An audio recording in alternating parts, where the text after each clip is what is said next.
Hi, எல்லோருக்கும் வணக்கம். Welcome back Voice of Galaxy. இன்றைய கதையை பார்க்கறதுக்கு முன்னாடி நம்ம சேனலை பார்க்குறவங்க சப்ஸ்கிரைப் பண்ணுங்க. அப்படியே பெல் ஐக்கனையும் கிளிக் பண்ணுங்க. வாங்க இன்றைய கதைக்கு போகலாம். G2 காவல் நிலையம். வயதான ஒருவர் கண்ணீருடன் ஸ்டேஷன் உள்ளே செல்கிறார். உள்ளே அமர்ந்திருக்கும் ஏட்டையாவிடம், ஐயா, என் மகளை கொலை பண்ணிட்டு அவ வேற யாரு கூடவோ ஓடி போயிட்டான்னு எங்க மேலேயே பழி போடுறாங்க ஐயா என்று அழுகிறார். என் பொண்ணு அப்படிப்பட்டவ இல்லைங்க. இதை கேட்ட ஏட்டு புகார் மணி எழுதி வைத்துக் கொண்டு அவரை அனுப்பி விடுகிறார். அவர் சென்றவுடன் இப்போது ஏட்டு அந்த மனுவை அதிர்ச்சி கலந்த முகத்துடன் இன்ஸ்பெக்டரிடம் காட்டுகிறார். அதை கேட்ட இன்ஸ்பெக்டர் முகமும் வாடுகிறது. இப்பொழுது அந்த இன்ஸ்பெக்டர் ஒருவருக்கு கால் செய்து பயந்த தொனிவில் பேச ஆரம்பிக்கிறார். அந்த பக்கம் பேசுபவர் வெள்ளை வேட்டி மற்றும் வெள்ளை சட்டை அணிந்து கொண்டு, இவனுக்கு இதே வேலையா போச்சு என கடுப்புடன் பேச, கீழே எம்எல்ஏ சிதம்பரம் என்ற சிறு பாதகை உள்ளது. பின்னர் இன்ஸ்பெக்டரிடம் அந்த பேச்சு மெல்ல மெல்ல சிரிப்பாக மாறுகிறது. இன்ஸ்பெக்டரோ, யோ, சார் வீட்டுக்கு அப்புறம் போ, 2000 கட்டு ஒண்ணு கொடுப்பாரு, வாங்கிட்டு வந்துரு. ஏட்டும் சரிங்க சார். முகத்தில் அவருக்கும் புன்னகை. சில மாதங்களுக்கு பிறகு பழமை நிரம்பிய அந்த வீட்டினுள் இப்பொழுது வரிசையாக இருக்கும் 3 இறந்தவர்களின் புகைப்படத்திற்கு மாலை போட்டு ஊதுவத்தி கொளுத்தப்பட்டுள்ளது.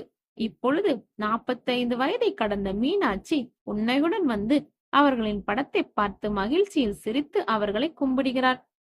ஏன் இந்த மகிழ்ச்சி என்றால், இவருடைய மகள் ஆர்த்தி பல நாள் பிடிவாதங்களுக்கு பிறகு ஒரு வழியாக தன்னுடைய 2வது கல்யாணத்துக்கு ஒத்துக்கொண்டதால்தான். தன்னோட முதல் கணவன் பாலா என்பவருடன் யாருக்கும் தெரியாமல் நடந்த காதல் திருமணத்தால் அவள் ஏமாற்றப்பட்டு 2 ஆண்டுகளாக வீட்டில் தனிமையில் இருக்கிறாள்.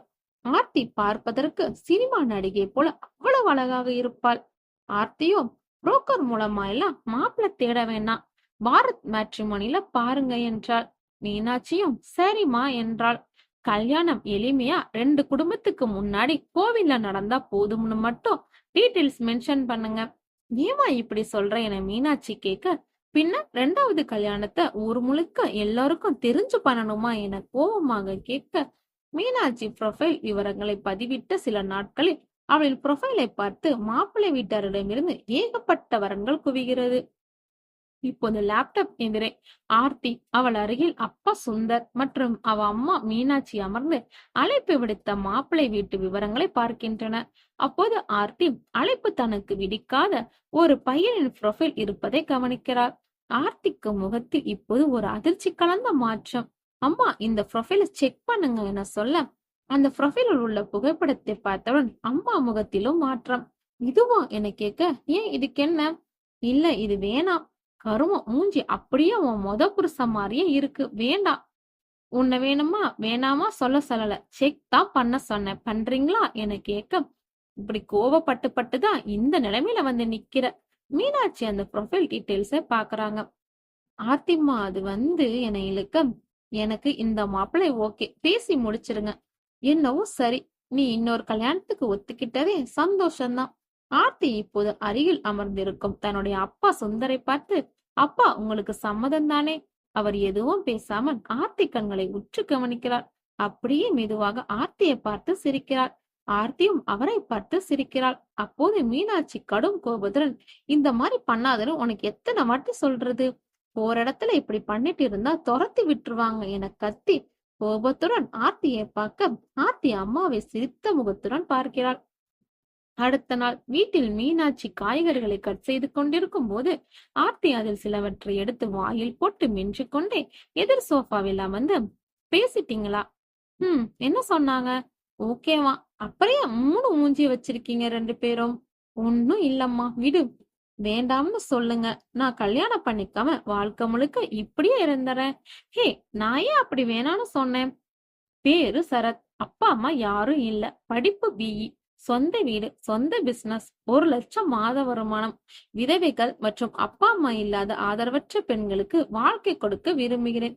இந்த ப்ரொஃபைல் டீடைல்ஸ் கொண்ட பக்கத்தை ஆர்த்தி சிரித்தபடி பார்க்கிறாள். இப்போது ஆர்த்தி, சரத், மீனாட்சி மூவரும் ஒன்றாக புன்னைகளுடன் வீடியோ கால் பேசிக் கொள்கின்றனர். இப்போது அவர்கள் திட்டமிட்டபடி கோவிலில் 15 பேர் முன்னிலையில் திருமணம் நடந்து முடிகிறது. ஆர்த்தியின் வீட்டில் முதல் இரவு ஏற்பாடுகள் நடக்கிறது. இப்போது ரூமில் பெட்டில் சரத் படுத்திருக்க, அவன் எதிரே ஆர்த்தி தலையை குனிந்து கொண்டே உட்கார்ந்திருக்க, நீ எப்படி ஆர்த்தி, சை டைப்பா இல்ல வெளிப்படையானவளா என கேட்க, சிரித்துக்கொண்டே நான் ரொம்ப அமைதியான பொண்ணுன்னு சொல்றான். சூப்பர், எனக்கு பொண்ணுங்க இப்படி இருந்தாதான் பிடிக்கும். ம். அப்புறம் முக்கியமான ஒண்ணு, என் கூட பேசிட்டு இருக்கும்போது ஓகே பாய் எஸ் இப்படி எல்லாம் ஒன்லைன்ல பேசுற ஆளை பார்த்தா எனக்கு பலார்னு அறையணும் போல தோணும். பட் அப்படி அறையறவங்க யாரா இருந்தாலும் நான் பார்க்க மாட்டேன், பதிலுக்கு கைய உடைச்சிருவேன் என்றால் சிரித்துக்கொண்டே. அவனும் சிரிக்க, வெளியே செம்ம மழை, இடி மின்னல் என இருக்க, கிளைமேட் சூப்பரா இருக்குல்ல சொல்ல, இருவரும் தங்களது வாழ்க்கையை ஆரம்பிக்கின்றன. அப்போது லைட்டை அமர்த்த சொல்ல, லைட்டும் அமர்த்த ஆர்த்திக்கு ஒரே இருட்டாக தெரிகிறது. எங்க யார் இருக்கிறார்கள் என்று பார்க்க முடியாத அளவுக்கு இருட்டாக இருக்க, கொஞ்ச நேரத்தில் இருட்டும் பழகுகிறது. அப்போது மெதுவாக நிமிர்ந்து சரத் முகத்தை பார்க்கிறாள். அவன் கண் கருவிலையை சுற்றி மின்மினி பூச்சி மின்னுவது போல லேப்டாப் என்ற சப்தத்துடன் அவன் கருவிழி மட்டும் தனியே துடிக்கிறது. அதை பார்த்த ஆர்த்தியின் முகம் அதிர்ச்சியில் உடல் வியர்க்க ஆரம்பிக்கிறது. உடனே எழுந்து போய் லைட் ஆன் பண்றா. என்னாச்சு ஆர்த்தி, உங்க கண்ணு? அதுக்கு என்ன? ஒண்ணும் இல்ல என சொல்ல, லைட் ஆஃப் பண்ணாம அப்படியே வந்து பெட்ல உட்காரா. சரத் எழுந்து ஆர்த்தி தொழில் கை வைத்து, என்னாச்சு, ஏன் எதையோ பார்த்து பயந்த மாதிரி இருக்கன்னு கேக்குறான். ஒண்ணும் இல்ல, அப்படியே அவளை அணைச்சு வேலையே ஆரம்பிக்கிறான். சரத் இப்போ பண்ற ஒவ்வொரு மொமெண்ட்டும் அவள் அருவருப்பாய் உணர்கிறாள். அடுத்த நாள் மார்னிங் குளித்து விட்டு ஆர்த்தி அம்மா கிட்ட போறா. முன்னாடி எல்லாம் ஓகே தானா? எதை கேக்குற? எல்லாத்தையும் ஓப்பனாவா கேட்க முடியாது என சொல்ல, எனக்கு அவன் கூட அவன் வீட்டுக்கு போறது நினைச்சாலே பயமா இருக்கு. என்னாச்சு, ஏன் இப்படி பேசுறேன்னு கேட்க, ஒண்ணும் இல்ல, நீதானே இவன் வேணும்னு அடம் பிடிச்ச, இப்ப ஒரு மாதிரி பேசுற. நானே கடுப்புல இருக்கேன், உனக்கு என்னத்த சொல்லி புரிய வைக்க? என்னன்னு சொல்லித்தல, நீ பேசுறத பார்த்தா பயமா இருக்கு. அவன் கண் கருவிழி இருட்டுல துடிக்குது. என்னடி சொல்ற? அவன் என்ன டச் பண்ற ஒவ்வொரு மொமெண்ட்ஸும் பாலா பண்ற மாதிரியே இருக்கு. பாலா தான் என் பக்கத்துல படுத்திருக்க மாதிரி ஃபீல் ஆகுது. அது ஒண்ணும் இல்லம்மா, அவன் நினைப்பு உனக்கு அதிகமா இருக்கறனால மாப்பிள்ளை எது பண்ணாலும் அவன் பண்ற மாதிரி இருக்கு. போக போக எல்லாம் மாறிடும். ம் இன்னைக்கு நீ மாப்பிள்ளை வீட்டுக்கு கிளம்பணும். குளிச்சுட்டு ரெடி ஆயிடு. ம் மனச போட்டு குழப்பிக்காதேன்னு சொல்ல, இப்போது யார் முகத்தையும் பார்க்காமல் ஆர்த்தி சரத்துடன் காரில் ஏறி கிளம்புகிறாள். மீனாட்சி அவ போறத நின்னு கண்ணீருடன் வேடிக்கை பார்த்துட்டு இருக்கா. அப்போ மீனாட்சி பக்கத்துல அவங்க தம்பி முல்லை வேந்தன் வந்து நிக்கிறான்.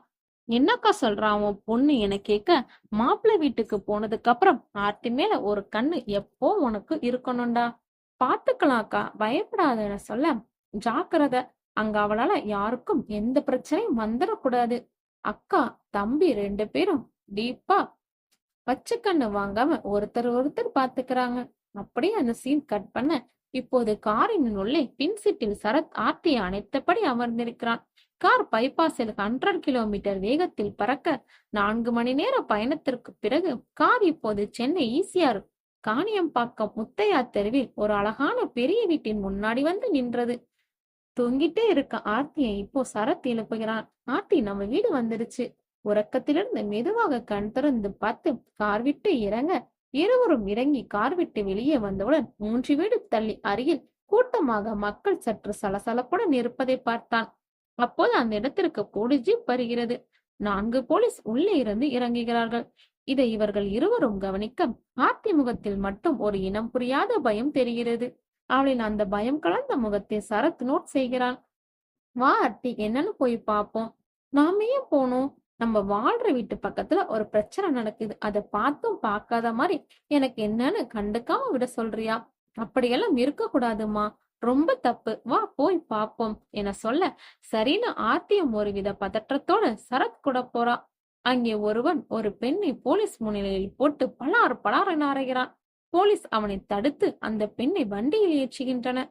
சரத் அவர் அருகே போய் அங்க நிக்கிற பக்கத்து வீட்டு அங்கள் மாடசாமி கிட்ட என்ன ஆச்சுன்னு கண்ணை காட்டி கேக்குறான். சாமியோ, போன வாரம் இந்த வீட்டுல ஒரு திருட்டு நடந்துச்சு இல்லையா? ஆமா, அது வெளியே இருந்து வந்து யாரும் திருடலையா. அந்த வீட்டுல இருக்க அந்த பொண்ணை ஆள் விட்டு திருட வச்சிருக்கா போல. இத போலீஸ் எப்படியோ கண்டுபிடிச்சிட்டாங்க. அதான் புருஷக்காரனே அவளை அடிச்சு போலீஸ் கிட்ட புடிச்சு குடுக்கறான். எதுக்கு அவ இப்படி பண்ணாலாம்? சரியா இன்னும் தகவல் இல்லப்பா. உடனே ஆர்த்தி எனக்கு ஒரு மாதிரியா இருக்கு, வாங்க வீட்டுக்கு போகலாம் என கூப்பிட, ஓகே ஓகேம்மா வா போகலாம் என ஆர்த்தி நடக்கும்போது போலீஸை திரும்பி திரும்பி பார்த்துட்டே நடக்கிறான். சரத் எல்லாத்தையும் நோட் பண்ணி கொண்டே வருகிறான். இருவரும் வீட்டு வாசலை நுழைய, அரண்மனை மாதிரி இருக்க பெரிய வீட்டுல நம்ம 2 பேர் மட்டும்தான் வாழ போறோமா? இந்த மொத்த அரண்மனையும் என் மகாராணி உனக்குத்தான்.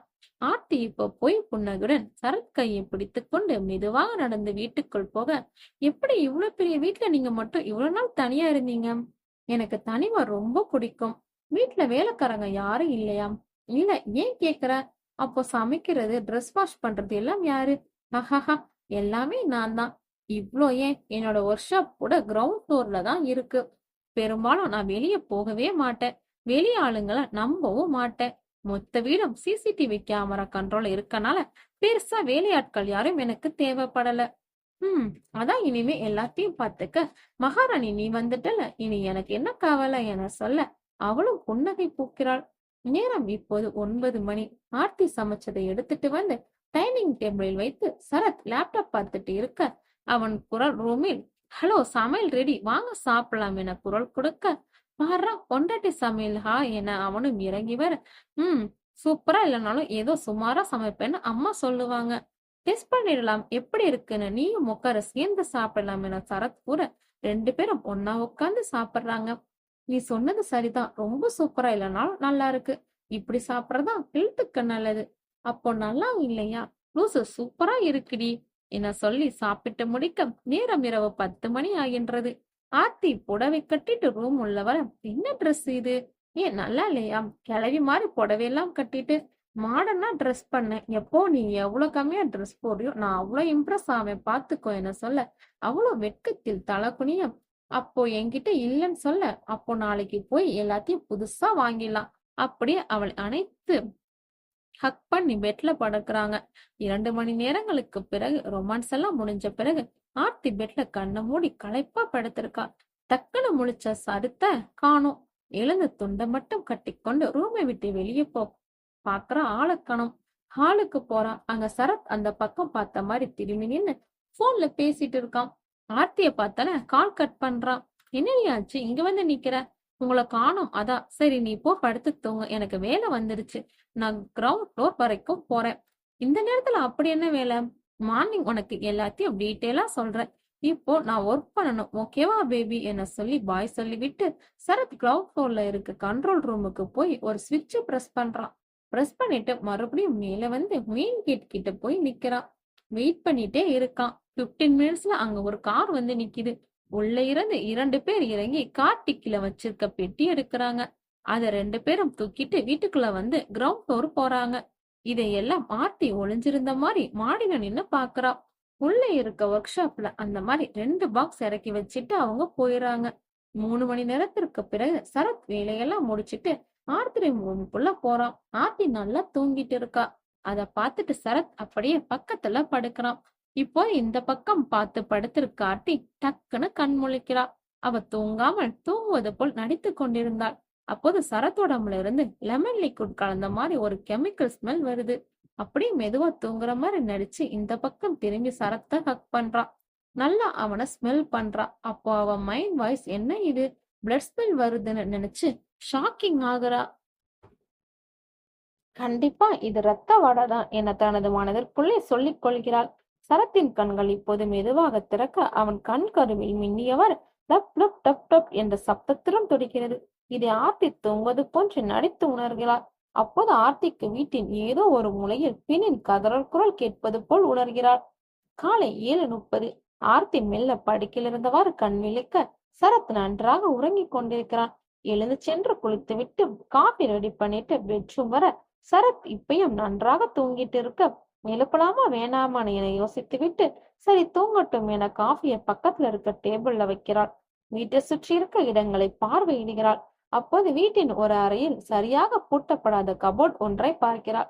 மெல்ல அதை திறந்து பார்க்க உள்ளே கை கால்கள் கட்டி லாக் செய்யும் விலங்கு மற்றும் வைப்ரேட்டர் எனப்படும் கருவி, பெரிய செயற்கை ஆண் உறுப்பு, இரத்தக்கரை படிந்த பெண்களின் உள்ளாடைகள், இதையெல்லாம் பார்த்து ஆர்த்தி அதிர்ச்சியில் விதிப்பிழுங்கி நிற்கிறாள். மெதுவாக அதை அப்படியே பூட்டிவிட்டு இப்போது மொட்டை மாடியில் நின்று வீட்டை சுற்றி என்னவெல்லாம் இருக்கிறது என மொத்த இடங்களையும் பார்வையிடுகிறார். வீட்டின் பின்புறம் கடல், முப்புறம் சாலை மீது 2 பக்கங்களும் வீடுகள். ஆர்த்தி இப்போது கடலை பார்த்தவாறு தலையை சீவி காய வைத்தவாறு நிற்கிறாள். அப்போது அவளின் மொபைல் ரிங் அடிக்குது. அழைப்பில் அம்மா. என்னடி எல்லாம் ஓகே தானா? பக்கத்துல யாராவது இருக்காங்களா? இல்லடி. ஏன்? அசிங்கமா கேட்கதாம். என்னடி ஆச்சு? கல்யாணம் பண்ணி கொடுக்கும்போது அவன் யாரு என்னன்னு டீட்டெயில்ஸ் எல்லாம் விசாரிக்க மாட்டீங்களா? ஃபர்ஸ்ட் என்ன ஆச்சுன்னு சொல்லு. இவனை பத்தி என்ன விசாரிச்சீங்க? மாசம் 1 லட்சம் வருமானம், சொந்த வீடு, சொந்தமா வீட்லயே கம்பெனி வச்சு நடத்துற நல்ல பணக்கார வீட்டு பையன் தானம்மா. அதுக்கு மேல என்ன விசாரிச்சீங்க? அவ்வளவுதாண்டி. உன்னை நல்லா வச்சு பாத்துக்க இது போதாதா? எனக்கு என்னமோ பயமாவே இருக்கு இங்க நடக்கிறத பார்த்தா. எதுவா இருந்தாலும் வெளிப்படையா சொல்லு. அப்போ பின்னாடி இருந்து இந்த சரத் வாய்ஸ். காலை கட் பண்ணிட்டு ஆர்த்தி திரும்ப, சீக்கிரம் எழுந்து குளிச்சு ரெடி ஆயிட்ட போல என கேட்க, ஆமா. நானும் ஒர்க் டயர்ல நல்லா தூங்கிட்டேன். அப்படி என்னதான் ஒர்க் மிட் நைட்ல? எனக்கு ஃபர்ஸ்ட் உங்க ஒர்க் ஷாப் சுத்தி காட்டுங்க, நான் பார்க்கணும். அப்ப சரத் பாக்கெட்ல இருந்த மொபைல் அலாரம் அடிக்குது. எடுத்து பார்த்துட்டு உடனே மெயின் கேட்ட பாக்குறான். போலீஸ் ஒருத்தர் கேட் வாசல்ல நிக்கிறாரு. சரத் முகம் போலீஸ பார்த்த உடனே கொஞ்சம் வேற மாதிரி மாறுது. ஆனா அவரை பார்த்த ஆர்த்தி முகத்தில் புன்னகை மலருது. ஏங்க மாமா வந்திருக்காரு, வாங்க போய் பாப்போம் என கீழே நடந்து கொண்டே சொல்ல, உங்க மாமா போலீஸ்னு சொல்லவே இல்ல, நீங்க கேட்கவே இல்லையே என சொல்லிவிட்டு அனைவரும் ஹாலுக்கு வருகின்றனர். எதிர்க்க 3 பேரும் உட்கார்ந்திருக்க, என்ன மாமா சொல்லாம திடீர்னு வந்திருக்கீங்க என ஆர்த்தி கேட்க, முல்லைவேந்தன், ஒரு கேஸ் விஷயமா நீலாங்கரை வரைக்கும் வந்தேம்மா. அதான் அப்படியே உன்னை பார்த்துட்டு போலான்னு வந்தேன். ஹம் முல்லைவேந்தனுக்கும் காஃபி கிடைக்குமா என கேட்க, அச்சோ சாரி மாமா மறந்துட்டேன், இதோ போட்டு கொண்டு வர 5 மினிட்ஸ் என ஆர்த்தி சென்றவுடன் இப்போ முல்லைவேந்தன் சரத் பக்கத்தில் வந்து நெருக்கமாக உட்கார்ந்து, ஆர்த்தி ஒழுங்கா இருக்காளா என மெல்லிய குரலில் கேட்கிறார். ஒழுங்கா மீன்ஸ் புரியல, என்ன சொல்ல வரீங்க? என் நம்பர் நோட் பண்ணிக்கோங்க, உங்களுக்கு ஏதாவது ப்ராப்ளம்னா உடனே கால் பண்ணுங்க. நான் கேட்டதுக்கு நீங்க பதில் சொல்லல இன்னும். அதான் சொன்னேனே, ப்ராப்ளம்னா கால் பண்ணுங்க. சரத் அவரை முறைச்ச மாதிரி பார்க்க, அப்ப காஃபி எடுத்துட்டு ஆர்த்தி வர, முல்லைவேந்தன் காஃபி குடித்துட்டு கிளம்புறான். இருந்தாலும் ஏன் இப்படி பேசிட்டு போறான் என சரத் மண்டையில் ஓடுகிறது. ஹலோ, எப்போ கிரவுண்ட் ஃப்ளோர் கூட்டிட்டு போவீங்க என ஆர்த்தி கேட்க, அதை பார்க்கறதுல உனக்கு ஏன் இவ்வளவு ஆர்வம்? அதெல்லாம் அப்படிதான். சரத் இப்போ பாத்ரூம் ட்ரெஸ் எல்லாம் கலட்டி போட்டு குளிக்கும் போது அவன் முடிக்கு கீழே ரத்தம் கலந்த சின்ன சதை பகுதி ஒட்டிக்கிட்டு இருக்கிறத பாக்குறான். நெஞ்சு முடியோட அது ஒட்டிக்கிட்டு இருக்க புடிச்சு இழுத்து எடுத்து கீழே போறான். சரத் ரெடியாகி சமையல் அறையில் இருக்கும் ஆர்த்தியை கட்டிப்பிடித்தவாறு போலமாடி ஒர்க் ஷாப்புக்கு என சொல்ல, ரெடி என அவளும் ஆர்வமாகிறாள். 2 பேரும் லிப்டில் கீழே போற, கீழே நிறைய அறைகள் இருக்கு. அதை ஒண்ணு ஒன்னா காட்டி எக்ஸ்பிளைன் பண்றான். பேசிக்கொண்டே சரத் ஓரக்கண்ணால் அங்கே புத்தகம் அடிக்க வைத்துள்ள ராக் ஒன்றை பார்க்கிறான். அதை ஆர்த்தி உன்னிப்பாக கவனிக்கிறாள். இறந்த உடல்களை கெட்டு போகாமல் பதப்படுத்தி வைக்கும் ஐஸ் பாக்ஸ். இதை ரெடி பண்ணி மார்க்கெட்டிங் பண்ணி இந்தியா முழுக்க எக்ஸ்போர்ட் பண்றோம். இதுதான் நம்ம பிசினஸ். பெரிய அளவுல ஆர்டர் வராது. சோ தனியா ஆள் வச்சுக்காம எல்லா வேலையும் நான் ஒரே ஆளே பாக்குறேன். சில பணக்காரங்க இத வாடகைக்கெல்லாம் எடுக்க மாட்டாங்க. புதுசா வேணும்னு கேட்பாங்க. அர்ஜென்ட் டைம்ல நம்ம கிட்ட ஸ்டாக் இல்லைன்னா உடனே ரெடி பண்ணி கொடுப்பேன். இப்போ ஓகேவா? பார்த்தாச்சா நான் என்ன பண்றேன்னு என கேட்க, அவளும் என சொல்ல, சரிம்மா நீ மேல போ, எனக்கு கொஞ்சம் ஒர்க் இருக்கு, முடிச்சிட்டு வந்துடுறேன் ஓகேவா என சொல்ல, சரிங்க. வந்தோடனே உனக்கு நிறைய மாடர்ன் ட்ரெஸ் பண்ண போறோம், ரெடியா இருந்துக்கோ என பர்ச்சேஸ் பண்ண சொல்ல, ஆர்த்தியும் சிரித்துக்கொண்டே அங்கிருந்து கிளம்ப அவள் சென்று விட்டாள் என்பதை ஆராய்ந்து கண்ட்ரோல் ரூம் உள்ளே நுழைகிறான். 10க்கும் மேற்பட்ட டிவி மற்றும் கணினிகள் உள்ளே உள்ளது. ஒவ்வொன்றாக அதை பார்த்து கொண்டே வருகிறான். அப்போ ரூம்ல 2 பேரும் ரொமான்ஸ் பண்ண வீடியோ வருது. சிரித்த முகத்துடன் அதை பார்க்க இப்போது மெல்ல அவன் முகம் மாறுகிறது. கலவியில் ஈடுபட்ட பிறகு அவன் அன்று வேலை காரணமாக சென்றவுடன் ஆர்த்தி எழுந்து இவனை பின்தொடரும் காட்சிகள் பதிவாகி உள்ளது. அடுத்து அவன் வேலையை முடித்துவிட்டு உறங்கிக் கொண்டிருக்கும் ஆர்த்தியை பார்த்து இவனும் பெட்டில் படுத்து உறங்குகிறான். அதன் பிறகு தூங்கிட்டு இருக்க ஆர்த்தி எழுந்து உட்கார்ந்து தனியா யார்கிட்டயோ பேசுறா. தன்னைத்தானே கன்னத்துல அடிச்சுக்கிறா. அது மட்டும் இல்ல, அவ அன்று இரவு முழுவதும் தூங்கவே இல்லை. சரத்தின் முகம் இப்போது எதையோ சிந்திக்கிறது. கண்ட்ரோல் ரூம் விட்டு சிந்தித்தவாறே லிப்டில் மேலே வந்து நேராக பூட்டாமல் இருந்த அந்த கபோர்டு அறையை நோக்கி வந்து அதை ஒழுங்காக பூட்டுகிறான். பூட்டிக் கொண்டிருக்கும் போதே என்னங்க என்ற ஆர்த்தியின் குரலை கேட்டு அதிர்கிறான். திரும்பி பார்த்தால் ஆர்த்தி புதிய உடை அணிந்து பளபளப்பாக கிளம்பி நிற்கிறாள். போகலாமா என கேட்க, எங்க ட்ரெஸ் பர்ச்சேஸ் போலாம்னு நீங்க தானே சொன்னீங்க. சாரி மறந்துட்டேன். ஏன் முகம் வாடி போய் இருக்கு? ஒரு மாதிரி முறைக்கிற மாதிரி பார்த்துட்டு, குளிக்கலன்னா என் ஃபேஸ் அப்படிதான் தெரியும் என சொல்லிவிட்டு கிளம்புகிறான். நேரம் இரவு 10 மணி. இப்போது சரத் தனது பெட்ரூமில் படுத்துக்கொண்டு மொபைலை பார்த்து கொண்டிருக்க, ஆர்த்தி இரவு உடையில் கையில் கிளாஸுடன் உள்ளே நுழைகிறாள். சரத்தும் சிரித்துக் கொண்டே, போய் போய் இன்னைக்கு வாங்கின மாடர்ன் ட்ரெஸ் போட்டு கொண்டு வா என சொல்ல, ஏன் தெரியாத மாதிரி கேக்காச்செல்லாம் போ போட்டு வா நான் வெயிட் பண்றேன் சொல்ல, ஆர்த்தியும் சிரித்துக் கொண்டே சரி என்றவாறு வெளியே செல்ல திரும்பும்போது அவள் கமோடில் பார்த்த அந்த பொருட்கள் இங்கு இருப்பதை பார்த்து அதிர்ச்சியுடன் வெளியே நடக்கிறாள். மறுபடியும் உள்ளே வந்த ஆர்த்தி அந்த கவர்ச்சி உடையில் படு செக்ஸியாக நடந்து வருகிறாள். ஆர்த்தியை பார்த்த சரத் மெய்மறந்து போய் அவளை இழுத்து தன் மடியில் அமர வைத்து கட்டி அணைக்கிறான். 1 மணி நேரத்திற்கு பிறகு ஆர்த்தி நல்ல மயக்கத்தில் படுக்கையில் கண்மூடி கிடக்கிறாள். அவளின் கை கால்கள் பெட்டில் லாக் செய்யப்பட்டுள்ளது. மெல்ல அவள் கண் விழிக்க எதிரே சிறு கத்திருடன் சிரித்தவாறு சரத் அமர்ந்துள்ளான். அதை பார்த்த ஆர்த்தியின் முகம் அதிர்ச்சியில் வாடுகிறது. ஏங்க ஏன் அப்படி பண்ணி வச்சிருக்கீங்க? ஹஹஹா. கையில் கத்தியுடன் சரத் இப்போ அவ அருகில் வந்து மெதுவாக அவள் உதட்டில் முத்தம் பதிக்கிறான். அவள் கண்களை பார்த்து அப்படியே காது கிட்ட போய், நைட்டெல்லாம் ஏன் நீ தூங்கவே மாட்டேங்கிற? முதல்ல கட்டவித்து விடுங்க. எது கேட்கறதாலும் அப்புறமா கேளுங்க. சரத் சிரித்துக்கொண்டே லாக் ரிலீஸ் செய்ய கோபமாக அவனை பார்க்கிறார். எதுக்கா இப்படி பண்ணீங்க? கோவப்படாத பேபி. சரத் ஆர்த்தியை கட்டி அணைத்து காதில் சில வார்த்தைகள் முணுமுணுக்க அவளும் சீ என்று சொல்ல, ஒவ்வொருத்தருக்கும் ஒரு ஆசை, எனக்கு இப்படி ஒரு ஆசை, இதெல்லாம் நான் யார்கிட்ட காட்ட முடியும் என சொல்ல, அதுக்கு நீ இப்படியா? மெல்ல ஆர்த்தியை சமாதானப்படுத்தி விட்டு, நான் கேட்டதுக்கு நீ இன்னும் பதில் சொல்லவே இல்லையே. நைட் டைம் இவ்வளவு பெரிய வீட்டை தனியா விட்டு போயிட்டீங்க. பயத்துல தூக்கம் கூட வரல. அதான் எனக்கு நானே பேசி புலம்பிக்கிட்டேன். போதுமா என கோபமாக சொல்ல, அதுவும் சரிதான், போக போக பழகிடும். நான் தூங்கவே இல்லைன்னு உங்களுக்கு எப்படி தெரியும்? நீங்க நல்லா தூங்கிட்டு இருந்ததை நான் பார்த்தேனே. நான் அப்படிதான் தூங்கும்போது முழிச்சிட்டே இருப்பேன் என சிரிக்க, லூசு போங்க, கோவப்படாத செல்லம் என அவனும் சொல்ல, அனைவரும் 2 பேரும் தூங்க செல்கின்றனர். காலை 9 மணி. நான் பிசினஸ் விஷயமா வெளியே போறேன். வர சாயங்காலம் ஆகும். லாக் பண்ணிட்டு வீட்டுக்குள்ளே இரு, ஓகேவா? எங்க போறீங்க? Business skill meeting. சரி. சரத் போனதுக்கு அப்புறம் ஆர்த்தி ஒர்க் ஷாப் போலாம் என சிந்திக்க, அம்மாவிடமிருந்து அழைப்பு.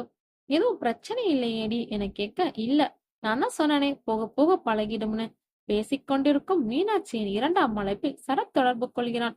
ஆர்த்தியிடம் சரி நான் அப்புறமா கூப்பிடுறேன் என கட் செய்து சரத்து காலுக்கு செய்கிறாள் மீனாட்சி. சொல்லுங்க மாப்பிள்ள, ஆன்ட்டி ஏதோ டிஸ்டர்ப் பண்ணிட்டனா? இல்ல அதெல்லாம் இல்ல, நீங்க பேசுங்க. தப்பா எடுத்துக்காதீங்க, உங்க பொண்ணு பத்தி ஒரு சில டவுட்ஸ் கேட்கணும், அதுக்குத்தான் கால் பண்ணேன். ஏதாவது பிரச்சனையா மாப்பிள்ள? இல்ல அப்படியெல்லாம் எதுவும் இல்ல. ஆர்த்தி பத்தி சின்ன கிளாரிபிகேஷன். என்ன தெரிஞ்சுக்கணும்? அவையும் சரியா தூங்க மாட்டான். நடுராத்திரி எழுந்து உட்காந்து தனியா பேசுறாளே. அது மட்டும் இல்ல, அவ என்னை ஏதோ சந்தேகப்படுற மாதிரி ஃபீல் ஆகுது. அவகிட்டே இத பத்தி கேட்டேன். ஆனா என்கிட்ட பேசி சமாளிக்கிறான்னு தோணுது. புது இடம் இல்லையா பாருங்க. அதுவும் இல்லாம அவ்வளவு பெரிய வீட்டுல தனியா இருக்கா. அதான் அப்படி இருக்கும். மத்தபடி நீங்க நினைக்கிற மாதிரி எதுவும் இருக்காது மாப்பிள்ள. Okay okay aunty. மாப்பிள்ள அவர் ரொம்ப நல்ல பொண்ணு. ஏதாவது தப்பு பண்ணிருந்தா மன்னிச்சிருங்க. அதெல்லாம் ஒண்ணுமில்ல ஆண்டி, பாத்துக்கலாம் என சொல்லி கால் கட் பண்ண, திரும்ப ஆர்த்திக்கு லைன் போடுகிறாள். முட்டாள்தனமா எதுவும் பண்ணிட்டு இருக்காத. மாப்பிள்ள ரொம்ப நல்லவரு. உன்கிட்ட போய் சொன்னேன் பாரு. இனிமே எது நடந்தாலும் நானே சாவறேன். உனக்கு கால் பண்ண போறது இல்ல அவளும் சொல்ல, லூசி என அவ சொல்லிக் கொண்டிருக்கும் போதே காலை கட் பண்ணுகிறாள். இப்போது ஆர்த்திக்கு சரத் அன்னைக்கு ஓரக்கண்ணால பார்த்த புக் ராக் மைண்டுக்கு வருகிறது. உடனே லிப்டில் இறங்கி கீழே போறா. அங்க மறைச்சு வச்சிருக்க கீ எடுத்து ஒர்க் ஷாப் டோரை ஓபன் பண்றா. உள்ள போய் லைட் ஆன் பண்ணிட்டு அந்த புக் வச்சிருந்த கபோர்டை மெதுவாக தள்ளுறா. உள்ளே ஒரு ரூம் போகுது. வெளியிருந்து பார்க்க இருட்டாக இருக்க, மொபைல் இருக்க டார்ச் லைட் ஆன் பண்ணிட்டு ஒருவித பயத்தோட மெதுவாக உள்ள நடக்கிறா. உள்ள போக போக அவளுக்கு ரத்த வாடை அதிகமாக அடிக்க ஆரம்பிக்குது. அங்க இருக்க லைட்டை ஆன் பண்றா. அந்த ரூம் கார்னர்ல பெரிய சைஸ்ல இருக்க ஒரு பொண்ணோட தலை முடி, பாய்ஸ் தலை முடின்னு எல்லாமே கலந்து மொத்தமா இருக்கு. ஒருவித பயத்துடன் அனைத்தையும் ஆராய்கிறாள். அந்த ரூமை சுத்தி ஃப்ரிட்ஜ் நிறைய இருக்கு. இவ அதுல ஒரு ஃப்ரிட்ஜை ஓபன் பண்ண அதோட பக்கத்துல போறா. லைட்டை ஓபன் பண்ற அப்போ மொபைல் ரிங் ஆகுது. லைன் சரத், எங்கடி இருக்க? நான் வீட்டுக்கு வந்துட்டேன். உங்க ஒர்க் ஷாப்ல தான் இருக்கேன். அங்க என்ன பண்ற? மேல வா என சொல்ல, இதோ வந்துட்டேன் என ஆர்த்தி உடனே எல்லாம் இருந்த இடத்துல இருந்த மாதிரி வச்சுட்டு மேல போறா. ஃப்ரிட்ஜை சரியா மூடல. இப்போது அது காத்துல மெதுவாக ஓபன் ஆகுது. அதுல வெட்டப்பட்ட 2 கை, 2 கால், ஒரு பெண்ணோட தலை. ஆர்த்தி பரபரப்பாக மேலே செல்கிறாள். உள்ளே போன உடனே சோஃபால சரத் கோவமான முகவாட்டத்துடன் உட்கார்ந்திருக்கான். என்னாச்சு? வர ஈவினிங்காம்னு சொன்னீங்க. மீட்டிங் கேன்சல் ஆதான். ஓஹோ, ஒர்க் ஷாப்ல உனக்கு என்ன வேலை? வீட்ல தனியா போர் அடிச்சது, அதான் சும்மா வீட்டை ஃபுல்லா சுத்தி பார்க்கலாமேன்னு. இதை கேட்ட சரத் முறைத்து கொண்டே, காபி கொண்டு வா. 5 மினிட்ஸ். அப்படியே சோபாவில் சாயறான். அப்போ சரத்துக்கு மொபைல் அழைப்பு. அட்டன் பண்ணி கொஞ்சம் பவ்யமாக முகம் மாற, சார் சொல்லுங்க சார், வேலை முடிஞ்சதா? எஸ் முடிஞ்சது சார்.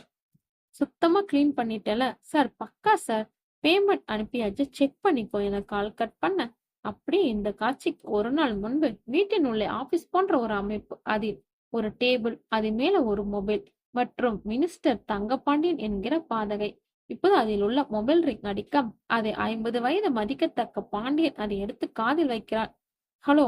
இன்னொரு பக்கம் அதே ஒருவன் கண்ணாடி அணிந்திருக்கும் நபர் பதற்றமான முகத்துடன், கோவிந்தன் அவர் பெயர். மச்சான், ஒரு பிரச்சனை ஆயிடுச்சுடா. கோவிந்தா பேசிட்டு இருக்கும் போதே வீட்டின் அந்த அறையில் ஒரு பெண் உடல் கொலை செய்யப்பட்டு கழுத்திலிருந்து ரத்தம் வழிந்த வண்ணம் உள்ளது.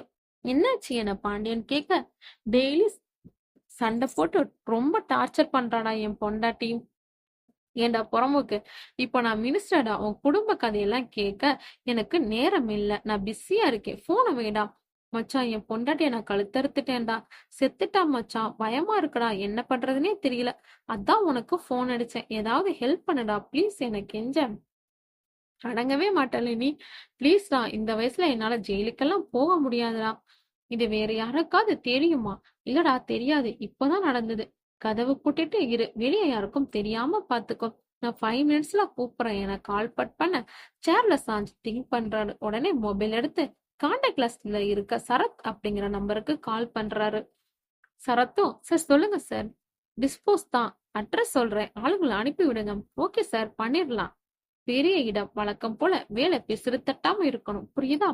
பண்ணிடலாம் சார் என கால் கட் பண்ணா, பின்னாடி ஆர்த்தி. ஆர்த்தி நேற்றிரவு எழுந்து வந்து ஹாலில் போன் பேசியிருக்க சரத்தை பார்க்கும் அந்த காட்சி தான் இது. ஒரு சின்ன வேலை முடிச்சிட்டு வந்துடுறேன்னு சொல்ல, இந்த டைம்ல என்ன ஒர்க்? முதல் பாதியில் இதை பார்த்திருப்பீர்கள். சரத் அனுப்பிவிட்டு ஆளுங்க 2 பேரும் அந்த அட்ரஸுக்கு போய் ஒரு பாக்ஸ்ல அந்த பொண்ணோட படியும், இன்னொரு பாக்ஸ்ல சரத் ஒர்க் ஷாப்புக்கு தேவையான மெட்டீரியல்ஸையும் போட்டு பேக் பண்ணி 2 பாக்ஸாக சேர்த்து காரில் போட்டுக்கொண்டு வராங்க. வர்ற வழியில போலீஸ் செக் போஸ்ட்ல 2 போலீஸ் அவங்கள மடக்குறாங்க. அதுக்கு அவங்க மினிஸ்டர் தங்கபாண்டியன் வீட்டு ஆளுங்கன்னு சொல்லவும், உடனே போலீஸ் அந்த காரை போ சொல்லிடுறாங்க. பாக்ஸ கிரவுண்ட் ஃப்ளோர்ல இருக்க ஒர்க் ஷாப்ல எடுத்து வச்சுட்டு, அதில் ஒருவன் அருண். அவன் தல, எங்க 2 பேரும் கொஞ்சம் முக்கியமான வேலை இருக்கு, அர்ஜென்டா கிளம்பணும். இன்னைக்கு நீயே பாத்துக்கிறியா? என்னடா, என்ன விஷயம்? அது வந்து அவன் இழுக்க, சரி சரி, என்ன வேலைன்னு எல்லாம் கேட்க மாட்டேன், போயிட்டு வாங்க, நான் பாத்துக்கிறேன் என சொல்ல அவர்களும் செல்கின்றன. இப்போ அந்த 2 பாக்ஸ மார்க் பண்ண ஒரு பாக்ஸை ஓபன் பண்ணி உள்ளே இருக்க டெட் பாடி எடுத்து டேபிள் மேல வைக்கிறான். உடல் மெல்ல அசைகிறது. அடைச்சி, இன்னும் உயிர் இருக்கா என கத்திக்கிட்டு அதில் இருக்கும் இரும்பு சுத்தியை எடுத்து மண்டி நங்கு நங்கு என்று அடிக்கிறான்.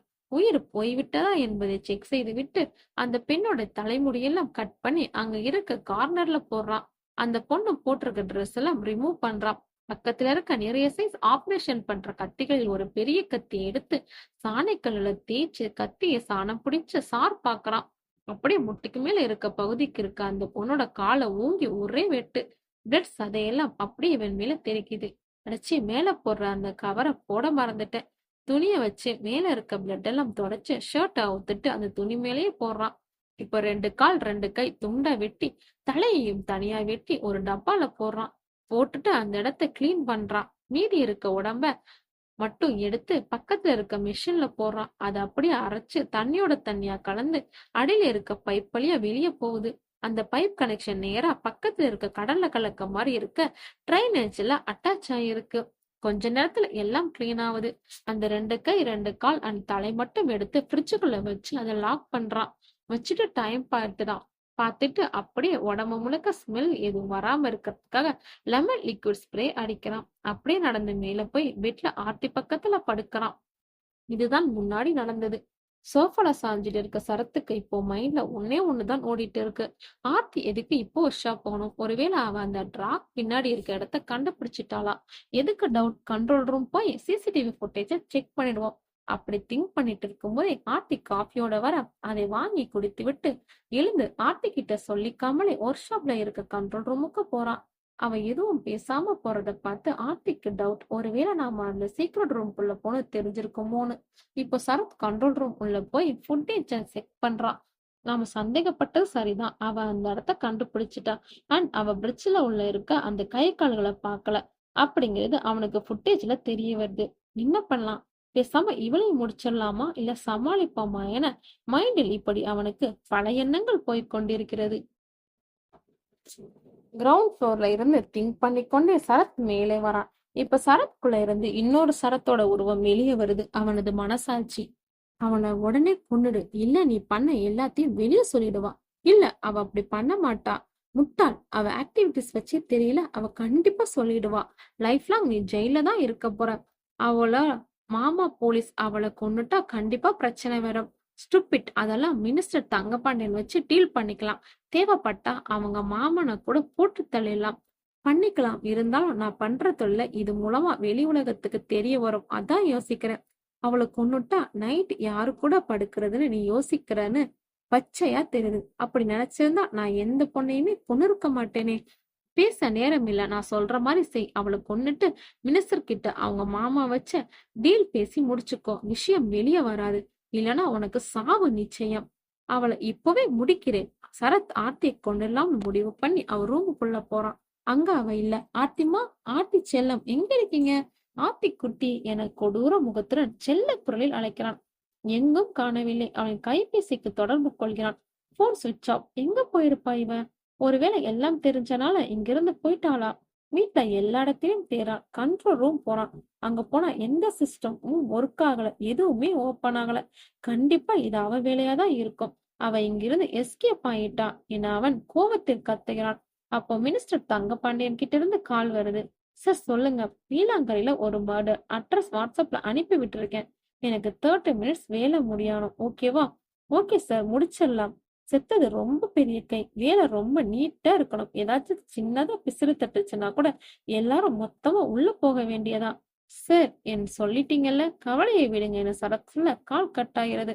சரத் உடனே தன்னோட அசிஸ்டன்ட் கௌதம், சம்பத் 2 பேருக்கும் கால் பண்றான். அண்ணா சொல்லுங்க, நாம் அட்ரஸ் அனுப்புறேன், பாத்துனியா? பார்த்தேனே, நான் இருக்க இடத்துக்கு பக்கம் தான். 30 மினிட்ஸ்ல பாடி இங்க வந்தாகணும். ரொம்ப பெரிய இடம், ஜாக்கிரதை. பாடி எடுக்கும்போது ஏதாவது டிஸ்டர்பன்ஸ் வருமா? இல்லடா, வழக்கம் போல எல்லாம் கிளீன் தான் என சொல்லி கால் கட்டாக சரத் இப்போ சோபா சாஞ்சு நெத்தி போட்டுல கை வச்சு திங்க் பண்ண ஆரம்பிக்கிறான். அப்ப திடீர்னு அவ வெளியே போயிருக்க சான்ஸே இல்ல. கேட்டா யாரும் டச் பண்ணோம் எனக்கு அலாரம் அடிச்சிடும். சோ கண்டிப்பா அவ இந்த வீட்டுக்குள்ளதான் இருக்கணும். எழுந்து போய் இப்போ மறுபடியும் எல்லா இடத்துலயும் தேடுறான். எங்கேயும் காணும். அப்போ அலாரம் சவுண்ட் வருது மொபைல்ல. ரூம் கார்னர் போய் விண்டோ வழியா மெயின் கேட்ட பாக்குறான். பாடியை எடுத்துட்டு வண்டி வந்திருக்கு.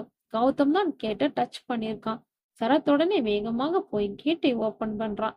காருக்குள்ள இருந்து பேக்கிங் பண்ணி வச்ச 2 அட்டோ பாக்ஸ் தூக்கிட்டு கிரவுண்ட் ஃப்ளோர் போறாங்க. ஒர்க் ஷாப் போய் புக் செட்டப் ரிமூவ் பண்ணி உள்ள போறாங்க. பாக்ஸ ஓபன் பண்ணடாம். அவங்க ஓபன் பண்ணிட்டு இருக்கும்போது தங்கப்பாண்டி லைன்ல வராது. முடிஞ்சதா சார், இன்னும் 20 மினிட்ஸ்ல முடிஞ்சிடும், முடிச்சிட்டு கூப்பிடுறேன் சொல்லி கால் கட் பண்ண இருக்க டென்ஷன்ல இந்த புறம்போக்கு வேற சும்மா கால் பண்ணிட்டே இருக்கான் என சரத் கோவமாகிறான். சரத் கௌதமி பார்த்து, யாரோட பலிடா இது? எனக்கும் என்னைக்கும் இல்லாம இந்த ஆள் இவ்வளவு அவசரப்படுறான். திறந்து பாரு, நீயே ஷாக்கிங் ஆயிடுவேன் என கௌதம் சொல்ல ஓபன் பண்ணி பார்க்கிறான். சம்பத் கௌதம் 2 பேரும் பாக்ஸை ஓபன் பண்ணி உள்ள இருந்தபடி பாடியை தூக்குறாங்க. அடப்பாவீங்களா, இவளை ஏண்டா போட்டானுங்க? அது ஒரு பொண்ணோட பாடி. Trending famous actor. டேய், இது ஹீரோயின் ரித்திகா தானே? ஆமாண்ணா, தளபதி கூட எல்லாம் ஆக்ட் பண்ணிருக்காங்கல்ல. ஆமாண்ணா, இவளை எதுக்கு போட்டிருப்பானுங்க? பெரிய இடத்துல ஏதாவது கோளாறு கொடுத்திருப்பா. அதெல்லாம் நமக்கு எதுக்கு? நாம நம்ம வேலைய பார்ப்போம் வா என சொல்ல கௌதம் அவ முடிய கட் பண்ண சம்பத் அவ ட்ரெஸ்ஸை அவுக்க சரத் கத்திய சாணம் பிடிக்கிறான். அப்போ லைனா இருக்க ஃப்ரிட்ஜுக்கு நடுவுல இருக்க கேப்ல கேமரா போக்கஸ் பண்ணா 2 கண்கள் இவங்க பண்ற எல்லாத்தையும் பாக்குது. அது ஆர்த்தி தான். அவ ஹார்ட் பீட்ஸ் ஃபாஸ்டா துடிக்குது. முகமெல்லாம் வேர்த்து கொட்டுது. அந்த நாய் கையில கிடைச்சா அவளையும் இந்த மாதிரி அறுத்து போட்டு முடிச்சு விட்டலான்னு பாக்குறேன். எங்க இருக்கான்னு தெரிய மாட்டேங்குதே என சரத் சொல்ல, யாருன்னு சொல்ற? உன் அண்ணிய தாண்டா. ஆஹாஹா, என்னண்ணா நம்ம மேட்ரு ஏதோ கண்டுபிடிச்சிட்டாங்களா? பாடிய தூக்கி டேபிள் மேல போடுறாங்க. வேலை செஞ்சுட்டே தான் பேசுறாங்க. ஆமாடா என சொல்ல அவனும் சிரிக்க, என்ன மச்சான் சிரிக்கிற? வெளியே போய் நம்மள பத்தி போட்டு கொடுத்துட்டா? பயப்படாதடா தம்பி, என்னை மீறி யாராலையும் இந்த வீட்டை விட்டு வெளியே போக முடியாது. இது கிளீன் பண்ண கையோட அவளை தேடி கண்டுபிடிச்சு இப்பவே அவளையும் கிளீன் பண்ணிடுவோம். கௌதம் பாடியோட தலையை வெட்ட போறான். சரத் அண்ட் சம்பத் 2 பேரும் பக்கத்துல இருந்து இத பாக்குறாங்க. கௌதம் கத்திய ஓங்குறான். ஆர்த்தி பயத்துல இதெல்லாம் வாட்ச் பண்ணிட்டே இருக்கா. டேய் நிறுத்து நிறுத்து என சரத் சொல்ல, என்னாச்சு? சரத் மெதுவாக ஆர்த்தி இருக்க ஃப்ரிட்ஜ் பக்கம் போறான். மெதுவா பாடியோட கழுத்து கிட்ட கண்ணை வச்சு கழுத்தை ஒத்து பாக்குறான். டேய் உயிர் இருக்குடா. 2 பேரும் க்ளோஸ்அப்பா வந்து செக் பண்றாங்க. ஆமாண்ணா உயிர் இருக்கு. அண்ணா ப்ளீஸ்ண்ணா, எனக்கு ஒரே ஒரு ஆசைண்ணா. என்னடா எத்தனை நாள் டிவியை பார்த்து இவரை நினைச்சிருக்கேன் தெரியுமா? டேய் அதுக்கெல்லாம் டைம் இல்ல. ஏற்கனவே அந்த ஆளு கால் பண்ணி முடிச்சிட்டியான்னு கேட்டு தொல்லை பண்றான். அண்ணா ப்ளீஸ்ண்ணா என சொல்ல, ரத்தம் அப்படியே ஆர்த்தி மேல தெறிக்குது. பாடி கழுத்துல இருந்து ரத்தம் தண்ணி மாதிரி கொட்டுது. இடம் அப்படியே அமைதியா இருக்கு. அப்ப சரத் மொபைல் அலாரம் சவுண்ட் வருது. அவ்வளவுதான் இருக்கும். அவளை செத்தடி, நீங்க பாத்துக்கோங்க, நான் போய் அவளை முடிச்சிட்டு வரேன். சரத் இப்போ வேகமாக வெளியே போறான். கேட் கிட்ட போனா ஷாக்கிங், அங்க யாரும் இல்ல. டோர் ஓட்டையில வெளியாராவது நிக்கிறாங்களா பாக்குறான். அது இன்னும் ஷாக்கிங். ஆர்த்தி மாமா உள்ளே வந்து நிக்கிறாரு. சரத்துக்கு பகீர்னு ஆயிடுது. என்ன சரத் பாத்துட்டு நிக்கிறீங்க, டோர் ஓபன் பண்ணுங்க என வேந்தன் சொல்ல, ஆர்த்தி ஒருவேளை கால் பண்ணி எல்லாத்தையும் சொல்லியிருப்பாளோ திங்க் பண்ணிட்டே டோர் ஓபன் பண்றா. ஏன்பா ஒரு வாட்ச்மேன் போட்டு வைக்க கூடாதா என சிரித்துக்கொண்டே சாதாரணமா கேக்குறாரு. சரத்தோ இவருக்கு எதுவும் விஷயம் தெரியல, யதார்த்தமா தான் வந்திருக்காரு என மனதிற்குள் நினைக்கிறான். என்னாச்சு முகம் வாட்டமா இருக்கு, எதுவும் ப்ராப்ளமா? ஆட்டிங்க ஏன் சைலண்டா இருக்க? கர்ச்சிப் எடுத்து முகத்தை துடைத்துக் கொண்டு இதெல்லாம் கேக்குறாரு. உள்ளதான் இருக்கா சார், நீங்க வாங்க என சொல்ல, சும்மா ஆர்த்தியை பார்த்துட்டு போலாம்னு தான் வந்தேன். உள்ள போய் சோஃபால 2 பேரும் எதிரெதிர்க்க உட்காராங்க. ஆர்த்தி எங்கப்பா? குளிக்க போறேன்னு சொல்லிட்டு இருந்தா. வேந்தன் சொருகி வச்சிருக்க கன் எடுத்து பக்கத்துல இருக்க டேபிள வச்சுட்டே பேசுறாரு. நீ எப்ப டல்லா இருக்கேன்னு கேட்க, சார் நீங்க போலீஸ் தான் ஒத்துக்கிறேன், அதுக்காக இவ்வளவு கேள்வியா கேட்பீங்க என கேட்க அவரும் சிரிக்க, வேந்தன் ஸ்மைல் பண்ணிக்கிட்டே பக்கத்துல இருந்த பேப்பர் எடுத்து படிக்கிறாரு. சரத்துக்கு என்ன பண்றதுன்னு தெரியல. ஹார்ட் பீட் வேகமாக துடிக்குது. 15 மினிட்ஸ் லேட்டர். என்னாச்சு இன்னும் ஆத்திய காணோம்? பதில் சொல்லாம திருவென்று முழிக்கிறான். வேந்தன் சரத்தோட கண்ணைய டீப்பா பாக்குறாரு. அவருக்கு டவுட் வர ஆரம்பிக்குது. டேய் எங்க அவ என கண்ணை கையில் எடுக்கிறாரு. குளிச்சிட்டு இருக்கான்னு சொன்னேன்ல, வா அவ குளிக்கிற ரெஸ்ட் ரூம் காட்டு, எழுந்து முன்னாடி நட என சொல்ல, சரத்தும் எதுக்கு இப்போ நீங்க டோனெல்லாம் மாத்தி மிரட்டுறீங்க என கேட்க, சொன்னதை செய்டாம் என சொல்ல சரத் ரெஸ்ட் ரூமுக்கு நடக்கிறான். வேந்தன் பின்னாடியே போறாரு. ரெஸ்ட் ரூம் கிட்ட போனோன்னே இதான்னு கை காட்டுறாரு. டோரை தட்டுறாரு. இவன் விடமாட்டான் போலயே என சொல்ல, சரத் டோர் தட்டுறான். No response. சந்தேகப்பட்டது சரியா போச்சு. டோர் ஓபன் பண்ணடா என சொல்ல, டோர் ஓபன் பண்றான். உள்ள யாரும் இல்ல. என்ன நடந்ததுன்னு ஒண்ணு விடாம சொல்லு, இல்ல அடுத்த வார்த்தை பேச நீ உயிரோட இருக்க மாட்டேன்னு கன் ஷூட் பண்ண ஓங்குறாரு. சரத் நெஞ்சுக்கு நேரா, ஐயோ அவளதாய நானும் தேடுறேன், அவ எங்க போனான்னு எனக்கு தெரியல. இதை கேட்ட முல்லைவேந்தன் பாத்ரூம் சுவர்ல இருக்க நகைக்கிரர்களை பாக்குறாரு. அதை அவர் உத்து கவனிக்கிறாரு. அவர் முகம் இப்போ பயந்த மாதிரி மாறுது. சுவர் முழுக்க ஒரு பொம்மையோட உருவம் வரைஞ்சிருக்கு. அது பக்கத்திலே S11 எழுதியிருக்கு. தனியா கண்ணு ஒண்ணு வரைஞ்சு அந்த கண்ணுல இருந்த தண்ணி வடிகிற மாதிரி இருக்கு. அது எல்லாத்தையும் பார்த்துட்டு சரத்த ஒரு மாதிரி பாக்குறாரு. சார் என்ன ஆச்சு? இதெல்லாம் ஆர்த்தி பண்ண வேலைதானா? எனக்கு எதுவும் தெரியல, நானும் இப்பதான் பாக்குறேன். உடனே இந்த வீட்டை விட்டு வெளியே போ, உன் உயிருக்கு ஆபத்து என வேந்தன் சொல்ல, என்ன உளறீங்க? உளறல, அவ உனக்கு நாள் குறிச்சிட்டா. ஸ்டூபிட் மாதிரி பேசிட்டு இருக்கீங்க. ஃபர்ஸ்ட் நீங்க வெளியே போங்க சார், எங்க குடும்ப பிரச்சனை நாங்க பாத்துக்கிறோம். அப்ப சரத் மொபைல் ரிங் அடிக்குது. எடுத்து டிஸ்பிளே பார்த்தா கௌதம் நம்பர். சரத் வேந்தன் முகத்தை பார்த்துட்டு அட்டன் பண்ணலாமா வேணாமான்னு திங்க் பண்றான். வேந்தன் பட்டுன்னு மொபைலை பிடுங்கி கால் அட்டன் பண்றாரு. போனை ஸ்பீக்கர்ல போறாரு. அண்ணான்னு வாய்ஸ் கேக்குது. அதோட பட்டுன்னு கட் ஆயிடுச்சு. இவன் உன் அசிஸ்டன்ட் தானா கேட்க, சரத் முழிக்க, எங்க இருக்கான் இவன்? டெட் ரூம்லயே, சொல்லு. இதெல்லாம் உங்களுக்கு எப்படி தெரியும்? நீ யாரு, என்ன வேலை பண்ற, யாருக்காக வேலை பண்ற, எல்லாம் தெரியும் என சொல்ல, சரத் முழிக்கிறான். எல்லாம் தெரிஞ்சுதான் ஆர்த்தியை உனக்கு கட்டி கொடுத்தேன். ஏன்னா அவ உன்னை விட கொடூரமானவ. இத சொல்லிக்கிட்டு வேந்தன் வேகமாக கிரவுண்ட் ஃப்ளோருக்கு ஓடுறாரு. பின்னாடியே சரத்தம் ஓடுறான். அந்த ராக் பின்னாடி இருக்க ரூம் ஓப்பன்லயே இருக்கு. வேந்தன் அது உள்ள என்ட்ரி ஆனோனே பகீர்னு ஆயிடுறான். டேபிள் மேல கௌதம் அண்ட் சம்பத் 2 பேரோட தலைய துண்டா வெட்டி ரூம் உள்ள என்ட்ரி ஆகுறவங்க பாக்குற மாதிரி வைக்கப்பட்டிருக்கு. சரத் அண்ட் வேந்தன் இதை பார்த்து அதிர்ச்சியில நிக்கிறாங்க. வேந்தனும் சரத்தும் ஒருவரை ஒருவர் பயத்தில் பார்த்துக்கொள்ள அப்படியே அந்த இடம் தலைகீழாக சுற்றுகிறது. பிளாஷ்பேக். சில வருடங்களுக்கு முன்பு ஆர்த்தியின் வீட்டில் இப்போது சற்று இளம் வயது மீனாட்சி கட்டிலின் அருகே அழுது கொண்டே அமர்ந்திருக்கிறாள். இவளை சுற்றி சுந்தரின் அப்பா, அம்மா மற்றும் மீனாட்சியின் கணவர் சுந்தர் மூவரும் கலங்கிய முகத்துடன் நிற்க, ஆர்த்தி 5 வயது குட்டி பாப்பாக அழுதபடியே கட்டிலில் படுத்திருக்கிறாள். டாடி பதற்றத்துடன் அவர் அருகில் சென்று, அம்மு சொல்லு அம்மு, என்ன செய்துடா தங்கம்? வலிக்குது டாடி. சுந்தருக்கு இப்போது கண்கள் கலங்கி தலையெல்லாம் சுற்றி கோபம் கலந்து விரக்தி முகமாக மாற திடீர்னு கத்த ஆரம்பிக்கிறாள். இப்போது எழுந்து நின்று மீனாட்சியை கையை பிடிச்சு இழுக்கிறான் கோவத்துல. மீனாட்சி கால் தடுக்கி கீழே விழ அடியே தரதரவென தரையில் இழுத்து கொண்டு போறான். சுந்தர் அப்பா, அம்மா, டே என்னடா பண்ற அவளன்னு அவனை தடுக்க ட்ரை பண்றாங்க. அவங்கள தள்ளி விட்டுட்டு ரூம்குள்ள இழுத்துட்டு போய் டோர் லாக் பண்றான். மீனாட்சி பயத்தோட என்ன பண்றீங்க நீங்க, விடுங்க என ஒண்ணும் புரியாம முழிக்கிறான். அவளை தூக்கி பெட்ல போட்டு குப்புற படுக்க வச்சு மாறி கை கால் எல்லாம் கட்டுறான். இடுப்புல இருக்க புடவைய லேசா மேல தூக்கி விலக வைக்கிறான். பக்கத்துல மாட்டி வச்சிருந்த பெல்ட்டை எடுத்து ஓங்கி பலார்னு இடுப்புல அடிக்கிறான். மீனாட்சி வழியில் அம்மா என கத்தி கதற மறுபடியும் மறுபடியும் முழு வேகத்தில் ஓங்கி ஓங்கி கண்ணா பின்னான்னு அடிக்கிறான். இடுப்புல இருக்க சதை கிழிஞ்சு ரத்தம் வருது. அந்த அறை முழுக்க மீனாட்சியின் கதல் சப்தம் கேட்க இடுப்பில் கிடந்த சதை பகுதியின் உள்ளே உற்று நோக்கினான். இன்னொரு பிளாஷ்பேக். கடிகாரத்தில் மணி 6:30 என காட்டுகிறது. அறையின் ஃபேன் வேகமாக சுற்ற ஆர்த்தியோட பேபி வாய்ஸ் இந்த பாட்டு ஒலிக்கிறது. கூடவே மனதை மைக்கிற ஒரு ஹாரர் டேபிள் தீம் மியூசிக். கீழே இருக்க கட்டில சுந்தர் படுத்திருக்கிறாரு. சுந்தர் வயித்து மேல உட்கார்ந்துகிட்டு குட்டி ஆர்த்தி இந்த சாங் பாடிட்டு இருக்கா. சுந்தர் அவ கூடவே சேர்ந்து இந்த சாங் சரியா பாடலான்னு வாய் அசைச்சிட்டு இருக்காரு. டாடி கரெக்டா பண்ணனா, சூப்பரா பட்டு தங்கம். அப்ப எடு எடு சாக்கி எடு. சுந்தருடனே தலையணை கடையில் இருக்க சாக்லேட் எடுத்து ஆர்த்தி கிட்ட கொடுக்கறாரு. ஆர்த்தி ஸ்மைல் பண்ணிட்டு அதை வாங்கி சாப்பிடுறான்.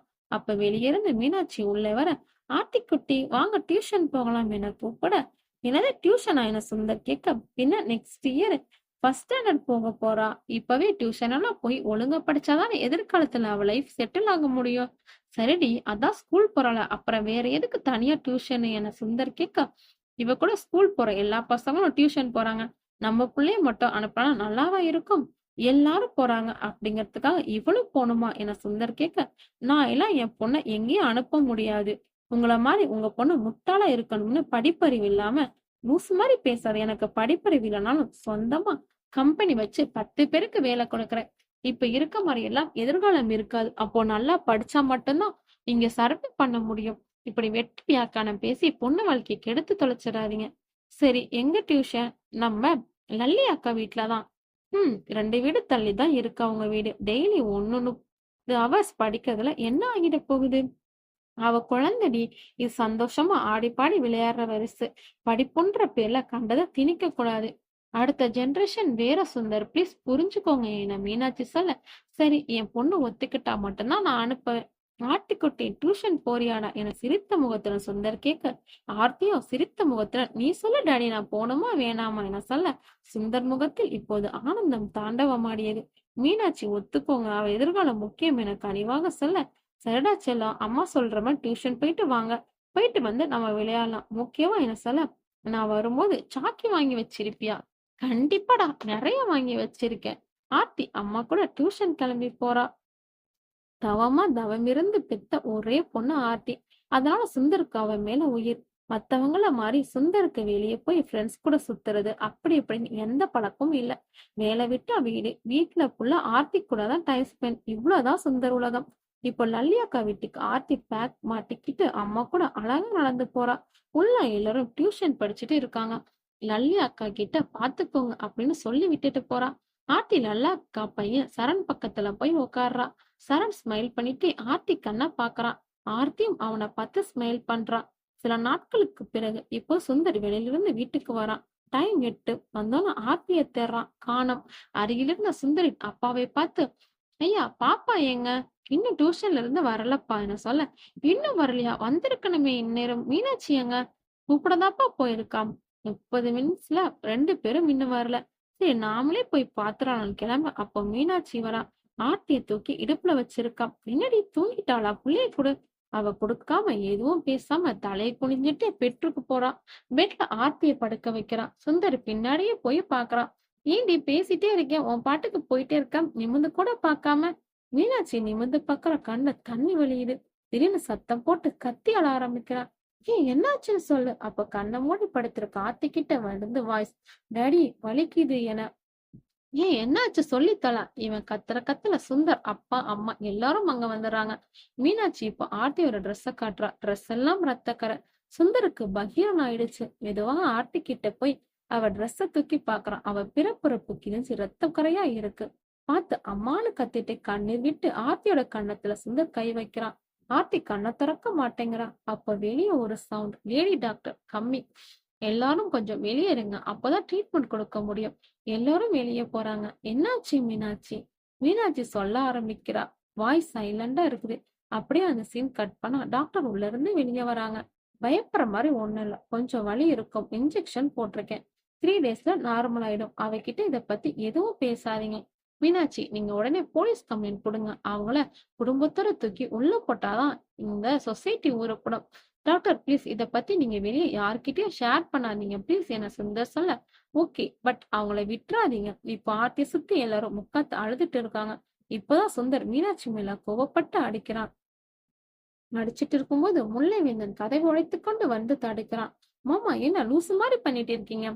எல்லாம் இவளாலதான், இவளால மட்டும்தான். மீனாட்சியை அவுத்து விட்டு வெளியே கூப்பிட்டு போறாங்க. இப்போ சுந்தர் ஃபாஸ்டா ஓடி போய் ஆர்த்தி பக்கத்துல உக்காரான். பக்கத்துல முல்லைவேந்தன் எல்லாரும் வந்து நிக்கிறாங்க. ஆர்த்தியும் டாடி என கண்ணை மூடிட்டே இருக்க, பட்டுமா என்னம்மா சொல்லுமா என கேட்க, அவனை அடிக்கிறியா என கேட்க, அடிக்கிறேன்டாமா அடிக்கிறேன், அப்பா அடிக்கிறேன்டா அவனை. இத பாக்குற எல்லாருக்கும் ஷாக்கிங். ஏன்னா ஆர்த்தி பேசவே இல்ல, நல்லா தூங்கிட்டு இருக்கா. ஆர்த்தி பேசுற மாதிரி கற்பனை பண்ணிக்கிட்டு சுந்தர் அதற்கு பதில் சொல்லிட்டு இருக்கான். மாமா, பாப்பா தூங்கட்டும் விடுங்க, டிஸ்டர்ப் பண்ணாதீங்க. இப்போது முல்லைவேந்தன் கடும் கோபத்துல நல்லி அக்கா வீட்டுக்கு போறான். உள்ளே போய் டோர் லாக் பண்றான். அங்க இருக்க சோஃபால போய் உட்காரான். லல்லி அண்ட் அவ புருஷன் காலேஜ் படிக்கிற அவங்க பொண்ணுங்க 2 பேர் எல்லாரையும் ஒன்னா அவன் முன்னாடி அழுதுட்டே நிக்கிறாங்க பயத்துல. எங்க அவன்? உள்ள. என்ன வயசு அவனுக்கு? 15. 15 வயசுல இப்படி ஒரு ஈன புத்தி. இன்னைக்கு செத்திங்க எல்லாரும். கோவமா எழுந்து அவன் இருக்க ரூம் போய் பாக்குறான். உள்ள அவன் பயத்துல முறையில உட்கார்ந்து அழுதுட்டு இருக்கான். அவனை பார்த்துட்டே அப்படியே அந்த ரூமை சுத்தி இருக்க எல்லாத்தையும் பாக்குறான். இந்த வயசுல கையில போன், தனி ரூம், தனி கம்ப்யூட்டர், இது போதுமே கெட்டு நாசமா போக.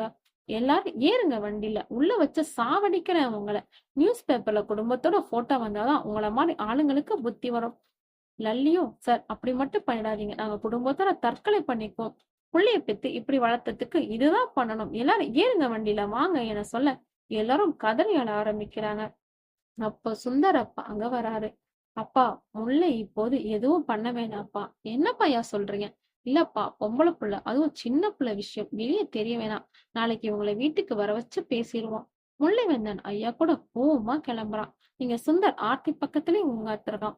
ரூம்ல யாரும் உள்ள வரக்கூடாதுன்னு சொல்லிட்டான். நைட்டு ஃபுல்லா தூங்காம ஆர்த்தி கூட பேசிட்டே இருக்கான். ஆனா ஆர்த்தி எதுவும் பேசல, அவன் நல்லா தூங்குறா. இது எல்லாத்தையும் மீனாட்சி முழிச்சு கொண்டு வெளியே நின்னு பாத்துட்டு இருக்கா. மறுநாள் இப்போ லல்லி வீட்டுல இருக்க எல்லாரும் ஆர்த்தி வீட்டுல தலை குனிஞ்சு நின்னுட்டு இருக்காங்க. முல்லைவேந்தன் உட்பட சுந்தர் ஃபேமிலி எல்லாரும் இருக்காங்க. ஆர்த்தி ரூம் உள்ள இருக்கா. மாமா, யோசிச்சா ஒண்ணும் இல்ல, தூக்கி குடும்பத்தோட உள்ள போட்டுருவோம் என வேந்தன் சொல்ல சுந்தர் சைலண்டா இருக்கான். எல்லாரும் ஃபேமிலியோட சுந்தர் கால்ல வந்து விழுந்து மன்னிப்பு கேக்குறாங்க. சுந்தர் எழுந்து ஆர்த்தி இருக்க ரூமுக்கு நடக்கிறான். எல்லாரும் அவன் போறதையே பாக்குறாங்க. ரூம் டோர் கிட்ட போனவன் திரும்புறான். என் பொண்ணோட எதிர்காலத்தை நினைச்சு உங்க எல்லாரையும் விடுறேன் அப்படின்னு சொல்லிட்டு உள்ள போயிறான்.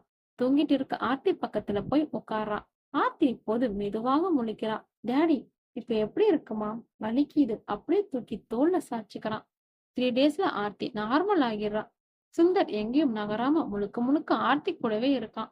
15 நாட்களுக்கு பிறகு மீனாட்சி ஐயாவை பார்த்து, ஆர்த்தி ஸ்கூல் போகணும், இல்ல அவ படிப்பு கெட்டு போயிருங்கன்னு சொல்ல, என அப்பா சொல்ல அவர் என்ன பார்த்தாலும் எரிஞ்சு விழுறாரு. மூஞ்சி கொடுத்து பேசவே மாட்டேங்கிறார். நீங்க தான் பேசணும். அப்பா இப்போ நேரா எழுந்து போய் சுந்தர பாக்குறாரு. அதான் எல்லாம் சரியாயிடுச்சு, ஸ்கூலுக்கு அனுப்பலாமே.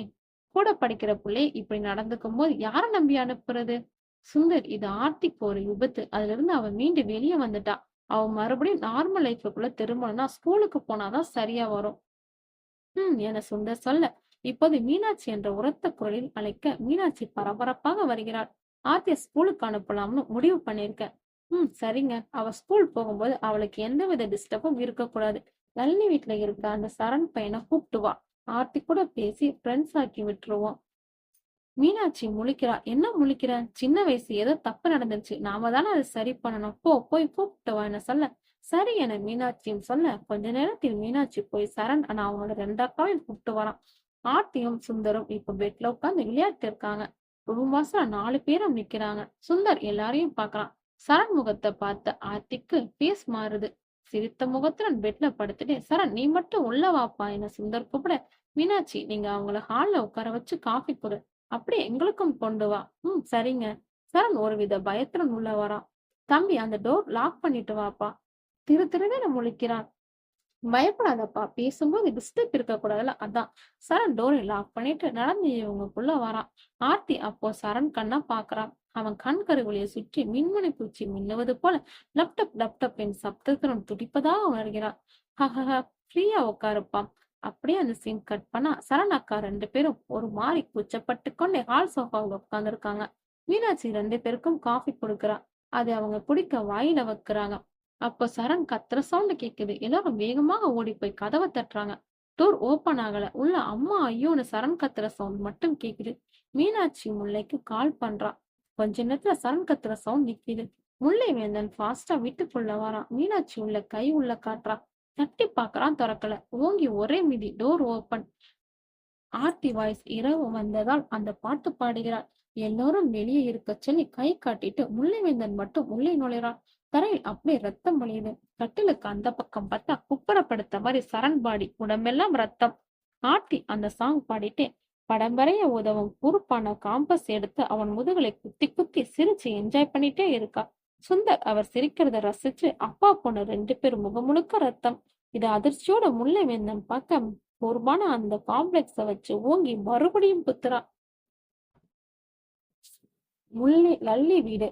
முல்லைவேந்தன் மீனாட்சி 2 பேரும் லல்லி வீட்டுல அவங்க ஃபேமிலி முன்னாடி நின்னுட்டு இருக்காங்க. பக்கத்துல சரண் படிய துணியை போட்டு பொத்தி சோஃபால வச்சிருக்காங்க. அவங்க எல்லாரு கண்ணும் தண்ணி வழியுது. வேந்தனா உங்க பையன் பண்ண தப்புக்கு எங்க வீட்டு ஆளுங்க பண்ண சரின்னு நான் சொல்ல வரேன். இருந்தாலும் இந்த பிரச்சனை இதோட பேசி முடிச்சுக்கோன்னு சொல்றேன். லல்லி அழுகிறா. நீங்க கம்ப்ளைண்ட் தான் கொடுப்பீங்க அப்படின்னாலும் எனக்கு ஓகே. நானே எங்க அம்மா அரெஸ்ட் பண்றேன். அதுக்கு முன்னாடி உங்க மேலேயும் நான் ஆக்ஷன் எடுக்க வேண்டியது இருக்கும். நீங்களும் 2 பொண்ணு வச்சிருக்கீங்க. நாளைக்கு விஷயம் வெளியே தெரிஞ்சா கொலை பண்ணாத யாரும் பேச மாட்டாங்க. உங்க பையன் பண்ண தப்பையும் உங்க குடும்பத்தை பத்தியும் தான் தப்பா பேசுவாங்க. அதனால பாதிக்கப்பட போறது என்னவோ உங்க ஃபேமிலி தான். சோ இதா இப்படியா முடிச்சுக்கிறதா உங்க ஃபேமிலிக்கு நல்லது. லல்லி ஃபேமிலி எல்லாரும் இப்ப அழுகுறாங்க. லல்லி ஹஸ்பண்ட் லல்லியை கூப்பிட்டு பேசுறாரு. இதை இப்படியே வர்றதாம லல்லி நமக்கு நல்லது என்ன சொல்ல, நம்ம பையனை கொலை பண்ணிருக்காங்க, எப்படிங்க விட சொல்றீங்க? நமக்கு 2 பொண்ணு இருக்கு. லல்லி அவங்க வாழ்க்கையும் நம்ம பார்க்கணும். இந்த விஷயம் வெளியே தெரிஞ்சா நம்ம குடும்பத்தோட சாக வேண்டியதான். வெளியே தலை காட்ட முடியாது நம்மளால. அதுக்கு விட சொல்றீங்களா? வேற வழி இல்லம்மா நமக்கு. நம்ம பையன் பண்ண தப்புக்கு தண்டனை நினைச்சுக்குவோம் என சொல்ல லல்லி அழுகிறா. லல்லி ஹஸ்பண்ட் இப்போ முல்லைக்கிட்ட பேச போறாரு. சரி இப்போ நாங்க என்ன பண்ணோம்? பாடியை நான் டிஸ்போஸ் பண்ணிக்கிறேன். உங்க சைட்ல இருந்து யாரு கேட்டாலும் பையன் ஃபாரின் அனுப்பிட்டோம் அப்படின்னு பேசி சமாளிச்சுக்கோங்க. என்ன சொல்ல இப்ப முல்லைவேந்தன் யாருக்கும் தெரியாம ஆளுங்களை வச்சு பாடி டிஸ்போஸ் பண்ணிடுறான். எல்லா வேலையும் முடிச்சு விட்டு முல்லைவேந்தன் கோவமா மீனாட்சி அக்கா வீட்டுக்கு வரான். எல்லாரும் ஹால்ல சோகமாக தலையை குனிஞ்சிட்டு உட்கார்ந்துருக்காங்க. அக்கா எங்க அவரு என கேட்க ரூமா பாக்குறாரு. முல்லை கோவமாக ரூமுக்குள்ள போறான். உள்ள அப்பா பொண்ணு 2 பேரும் எந்த சமம் நடக்காத மாதிரி ஜாலியா விளையாடிட்டு இருக்காங்க. என்ன மாமா இதெல்லாம் ஏன் இப்படி பண்ணிட்டு இருக்கீங்க? No response. இவன் வந்ததை கூட கண்டுக்கல. உங்ககிட்டதான் பேசிட்டு இருக்கேன். மெதுவாக திரும்பி பார்த்துட்டு சின்னதாக ஒரு ஸ்மைல். அப்புறம் மறுபடியும் திரும்பிக்கிறாரு. மீனாட்சி உடனே உள்ள வந்து நீ வெளியே வா, உன்கிட்ட பேசணும்னு சொல்லி கையை பிடிச்சு இழுக்கிறாரு. வேந்தன் அவரை முறைத்து கொண்டே வெளியே போறான். நான் பேசிட்டே இருக்கேன், திரும்பி கூட பார்க்காம மற்றொரு எவ்வளவு கஷ்டப்பட்டுக்கிட்டு இருக்கேன் தெரியுமா? அவரை இந்த கேஸ்ல இருந்து ரிலீஸ் பண்ண முல்ல ஆர்த்திக்கு இப்படி நடந்ததுல இருந்து அவர் இப்படிதாண்டா இருக்காரு என மீனாட்சி சொல்ல யாருக்கிட்டயும் சரியா பேசல. ஆர்த்தியும் யாருக்கிட்டயும் பேச வர்றதில்ல. ஃபுல்லா ஆர்த்தி கூட மட்டும்தான் இருக்காரு. எனக்கு என்னமோ பயமா இருக்கணும்னு சொல்ல என்னக்கா சொல்ற?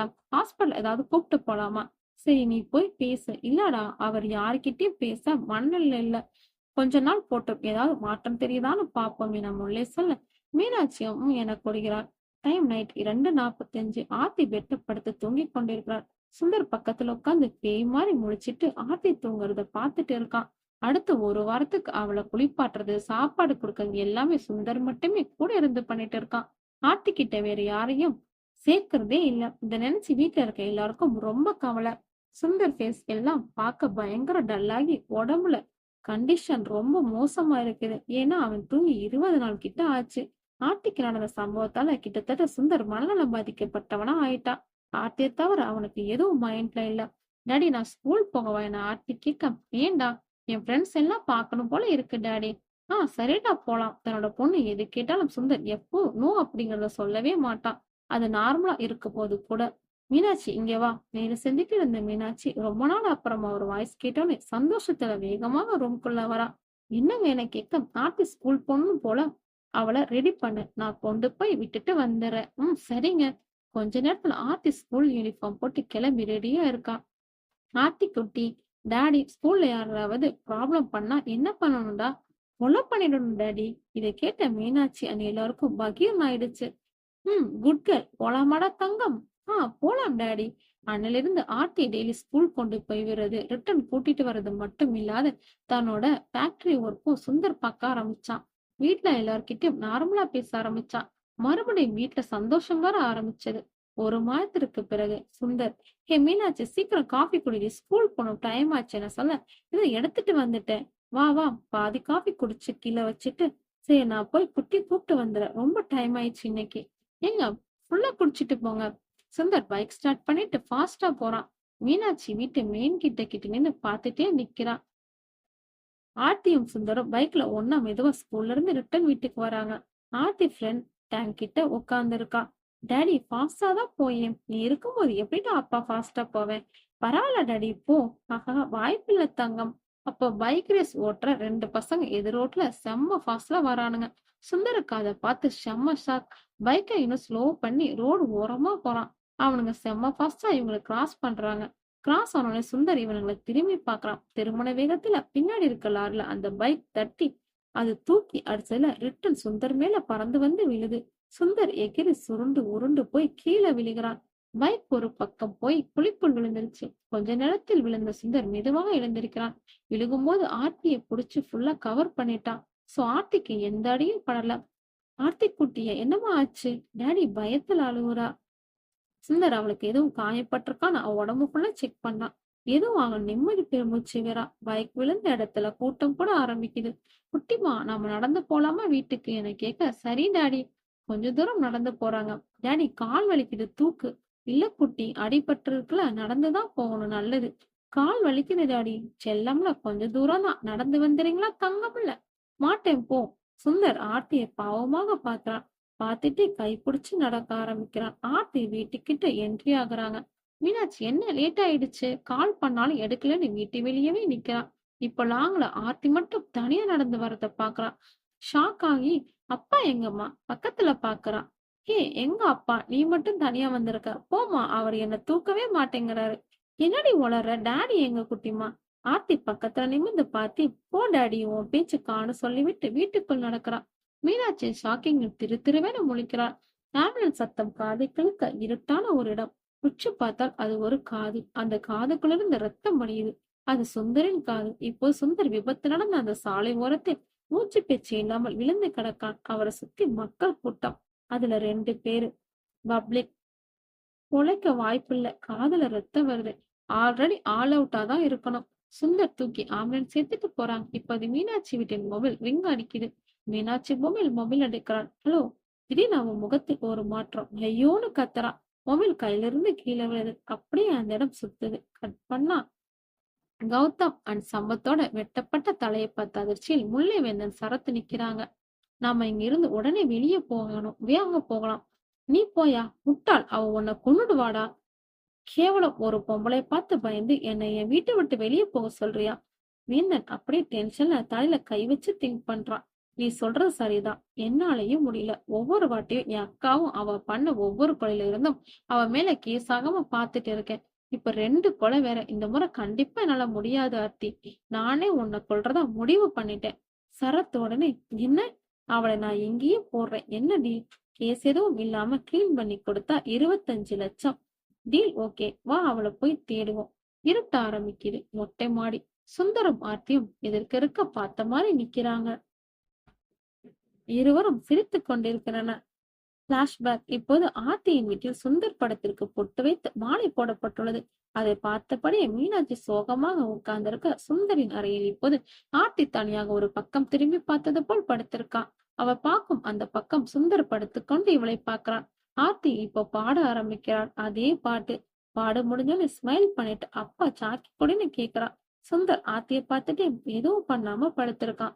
இப்ப ஆர்த்தி அவளாவே தலையணை அடியில இருக்க சாக்கி எடுத்து வாயில போட்டுட்டு சுந்தர பார்த்து ஸ்மைல் பண்றான். இதெல்லாம் மீனாட்சி அதிர்ச்சியோட ரூம் வாசல்ல டோர் கிட்ட இருந்து ஒளிஞ்சிருந்து பாக்குறான். ஆர்த்தி தனக்குத்தானே பேசிக்கிட்டு இப்படி பண்றத பார்த்து மீனாட்சி அதிர்ச்சி அடைகிறா. கிளினிக் ஒன்றுக்கு கூட்டு போகிறா. உள்ளே டாக்டர், எதிரே ஹேமா. ஆப்போசிட்ல இருக்க 2 சேர்ல மீனாட்சி அண்ட் ஆர்த்தி உட்கார்றாங்க. மீனாட்சி, நீங்க கொஞ்சம் வெளியே இருங்க என சொல்ல, மீனாட்சி ஆர்த்தியை பார்த்துட்டே வெளியே போறா. ஆர்த்தி அவரை போறத பார்த்துட்டு இருக்கா. ஆர்த்தி குட்டிக்கு சாக்கினா ரொம்ப பிடிக்குமா? பிடிக்குமே, உங்ககிட்ட இருக்கா? நிறைய இருக்கு. நான் கேக்குற கேள்விக்கு பதில் சொன்னா நான் ஆர்த்தி குட்டிக்கு சாக்கி குடிப்பேனா? கேளுங்க. உங்க டாடி எங்கம்மா? ஆர்த்தி இதற்கு பதில் சொல்லாமல் திரு திருவேன முழிக்கிறான். என்னாச்சு செல்லம்? அவர் உங்க பின்னாடிதான் நிக்கிறாரு. ஹேமா பட்டன்னு திரும்பி பாக்குறான். அங்க யாரும் இல்ல. எங்க? டாடி முன்னாடி வந்து உக்காரு. ஆன்ட்டிக்கு தெரியலையாம் என சொல்ல, சுந்தர் முன்னாடி வந்து சேர்ல ஆர்த்தி பக்கத்துல உட்காரு. ஹேமா ஆர்த்தியோட ஒவ்வொரு கண்ணசையும் உன்னிப்பா கவனிக்கிறாங்க. நர்ஸ், அவங்கள உள்ள வர சொல்லுங்க. மீனாட்சி உள்ளே வர, ஆர்த்தி பக்கத்துல இருக்க சேர்ல உட்கார போற. அப்போ மீனாட்சி, ஸ்டாப், அங்க உட்காராதீங்க அப்படின்னு சொல்லிவிட்டு ஆர்த்தி மூமெண்ட்ஸ டீப்பா வாட்ச் பண்றாங்க. அவ டேபிள்ல இருக்க பொருள் ஒண்ணு எடுத்து வச்சு அதை சாதாரணமா பார்த்துட்டு இருக்கா. இப்போ ஹேமா பெல் பிரஸ் பண்ணோன்னு நர்ஸ் உள்ள வராங்க. ஆர்த்திய பார்த்து கண் காட்டுறாங்க. நர்ஸ் அதை புரிஞ்சுக்கிட்டு ஆர்த்தியை வெளியே கூப்பிட்டு போறாங்க. உங்க பொண்ணு மென்டலி அட்டாக்கா இருக்காங்க. அவ இன்னும் அவ டாடி உயிரோட இருக்கிறதா நினைச்சு கற்பனை பண்ணிட்டு இருக்கா. அவளோட இந்த கற்பனை அவர் எதிர்காலத்துல ஒரு மனநோயாளியா மாத்தினும். இப்ப என்ன பண்றது டாக்டர்? கொஞ்சம் கொஞ்சமா சொல்லி புரிய வைங்க. நான் கொடுக்குற மெடிசனை ஃபாலோ பண்ணுங்க. டாக்டர், நான் ஒண்ணு சொல்லட்டா? சொல்லுங்க. எனக்கு என்னவோ அவளுக்கு அவங்க அப்பா இறந்தது தெரியும்னு தோணுது. வாட்? எப்படி சொல்றீங்க? எனக்கு என்னமோ அப்படிதான் தோணுது டாக்டர். அதுக்கு வாய்ப்பே இல்ல. ம் டாக்டர் சொன்ன டேப்லெட்ட போட ஆரம்பிச்ச ஆர்த்தி கொஞ்சம் கொஞ்சமா தன்னோட அப்பா உயிரோட இருக்காரு அப்படிங்கிற கற்பனை உலகத்துல இருந்து வெளியே வர ஆரம்பிக்கிறா. இப்ப ஆர்த்திக்கு 16 வயசு. ஆர்த்தி படிக்கிற ஸ்கூல்ல இருந்து மீனாட்சிக்கு கால். ஹெட் மாஸ்டர், இது உங்க பொண்ணோட லைஃப் சம்பந்தப்பட்ட விஷயம். உடனே என்ன வந்து பாருங்க. ஏதாச்சும் ப்ராப்ளமா சார்? ரொம்ப பெரிய ப்ராப்ளம். சீக்கிரம் வாங்க. என்ன கால் கட் பண்ண மீனாட்சி இதை கேட்டு பயந்து உடனே வேந்தனுக்கு கால் பண்றா. ஸ்கூல் ஹெட் மாஸ்டர் ரூமுக்கு போகின்றன. முல்லை வேந்தனும் போலீஸ் ட்ரெஸ்ல இருக்கான். பக்கத்துல மீனாட்சி. உட்காருங்க என ஹெச்எம் சொல்ல 3 பேரும் உட்கார்றாங்க. ஹெச்எம் சார், அந்த டோர் லாக் பண்ணுங்க. முல்லை எழுந்து டோர் லாக் பண்ணிட்டு வந்து உட்கார்றான். 2 மாசத்துக்கு முன்னாடி எங்க ஸ்கூல்ல 12th படிக்கிற பசங்க 2 பேர் மாடியில இருந்து குதிச்சு சூசைட் பண்ணிக்கிட்டாங்க. உங்களுக்கு தெரியும்ல அது எவ்வளவு பெரிய ப்ராப்ளம் ஆச்சுன்னு? தெரியும் சார், சொல்லுங்க. இப்போ ஹெச்எம் ரிமோட் எடுத்து டிவி ஆன் பண்றாரு. இது நேத்து எங்களுக்கு கிடைச்ச வீடியோ கிளிப். பக்கத்து பிளாட் சிசிடிவில ரெக்கார்டான ஃபுட்டேஜ் வீடியோ பிளே ஆகுது. அதை பார்த்தோன்னே முல்லை அண்ட் மீனாட்சிக்கு பகீர்னு ஆயிடுச்சு. மாடி முனையில நின்னு ஆர்த்தி 2 பசங்கிட்டயும் ஸ்மைல் பண்ணி பேசிட்டே இருக்கா. டக்குன்னு அவங்கள கீழே எதையோ கை காட்டி பார்க்க சொல்றான். அவங்க நல்லா டீப்பா கீழே குனிஞ்சு பார்க்கும்போது 2 பேரோட காலையும் பிடிச்சு வாரி விட்டுறா. 2 பேரும் அப்படியே கீழே விழுறாங்க. இதான் அந்த ஃபுட்டேஜில் இருந்தது. என்ன பண்ணலாம் உங்க பொண்ண? சார், என்ன ஃபுட்டேஜ் போலீஸ் ஸ்டேஷனுக்கு அனுப்பலாம்னு முடிவு பண்ணியிருந்தோம். சார் ப்ளீஸ் அப்படி எதுவும் பண்ணிடாதீங்க. அத உங்களால பண்ண முடியாது சார். ஏன்? இந்த வீடியோ வெளியே லீக் ஆச்சுன்னா அடுத்த வருஷம் அட்மிஷனுக்கு ஒரு ஸ்டூடெண்ட் கூட உங்க ஸ்கூல்ல வந்து சேர மாட்டாங்க. சோ கண்டிப்பா உங்க மேனேஜ்மெண்ட் இத பண்ணாது. உண்மைதான். சரி, நான் நேரா விஷயத்துக்கு வரேன். நீங்களாவே உங்க பொண்ண உடனே வேற ஸ்கூல்ல சேர்த்துருங்க. கண்டிப்பா சார். 11th கம்ப்ளீட் பண்ணட்டும். ஓகே என சொல்ல, தேங்க்ஸ் ஃபார் யுவர் ஹெல்ப் என வேந்தன் கூற, அதை முதல்ல டெலீட் பண்ணுங்க. முல்லை வேந்தன் ஹெச்எம் கிட்ட மொபைல் நம்பர் வாங்கிட்டு 2 பேரும் கை குலுக்கிறாங்க. முல்லை, மீனாட்சி இப்போ அவுட் சைட் வாக்கிங். அக்கா, நீ எதுவும் இத பத்தி அவகிட்ட கேட்டுக்காத. இல்லடா, இப்படியே விட்டுட்டா நாளைக்கு. அக்கா ப்ளீஸ், சொன்னதை மட்டும் செய். சரிடா. கேட்கல, ஆனா பயமா இருக்குடா என அவர் சொல்ல, அடுத்த நாள் காலை ஆர்த்தி ஸ்கூல் போயிட்டு வரேன்னு கிளம்புறா. மீனாட்சி வழி அனுப்பிட்டு வீட்டுக்குள்ள வரா. அப்போ வேந்தன் எதிர்க்க வந்து, ஏன் கூட அவ ரூமுக்கு போகலாம். ஆர்த்திக்கு தனி ரூம். அந்த ரூம் உள்ள பாத்ரூம். இப்ப 2 பேரும் அவ ரூம சர்ச் பண்ணா உள்ள நடக்கிறாங்க. உன் பொண்ணுக்கு ஏதாவது ரெகுலரா பண்ற மாதிரி ஹேபிட்ஸ் இருக்கா? இது வந்து அவளுக்கு சின்ன வயசுல இருந்து இப்போ வரைக்கும் சாக்கி சாப்பிடறதா ரொம்ப பிடிக்கும். வேற ஏதாவது? இப்ப மீனாட்சி ஒரு நிமிஷம் இருன்னு சொல்லிட்டு ஆர்த்தி பெட்ல இருக்க பில்லோவை தூக்கி பாக்குறா. அடியில நிறைய சாக்லேட்ஸ். மீனாட்சி ஷாக் ஆகலாம். டேய் இது சுந்தர் கபிட்டாப்ல பில்லோவுக்கு அடியில எப்பவும் ஆர்த்தி கொடுக்கறதுக்காக நிறைய சக்கி வச்சிருப்பாரு. ஆர்த்தி கிட்ட கொஸ்டின் கேட்டு அவ அதுக்கு பதில் சொன்னா இதை எடுத்து கொடுப்பாரு. சோ ஆர்த்தி இன்னும் மாமாவை மறக்கல. அந்த சரண் பையன் அப்படி பண்ணதுக்கு அப்புறம் கொஞ்ச நாள் அவர் ஆர்த்தி கூட மட்டும் தனியா இருந்துட்டாரு.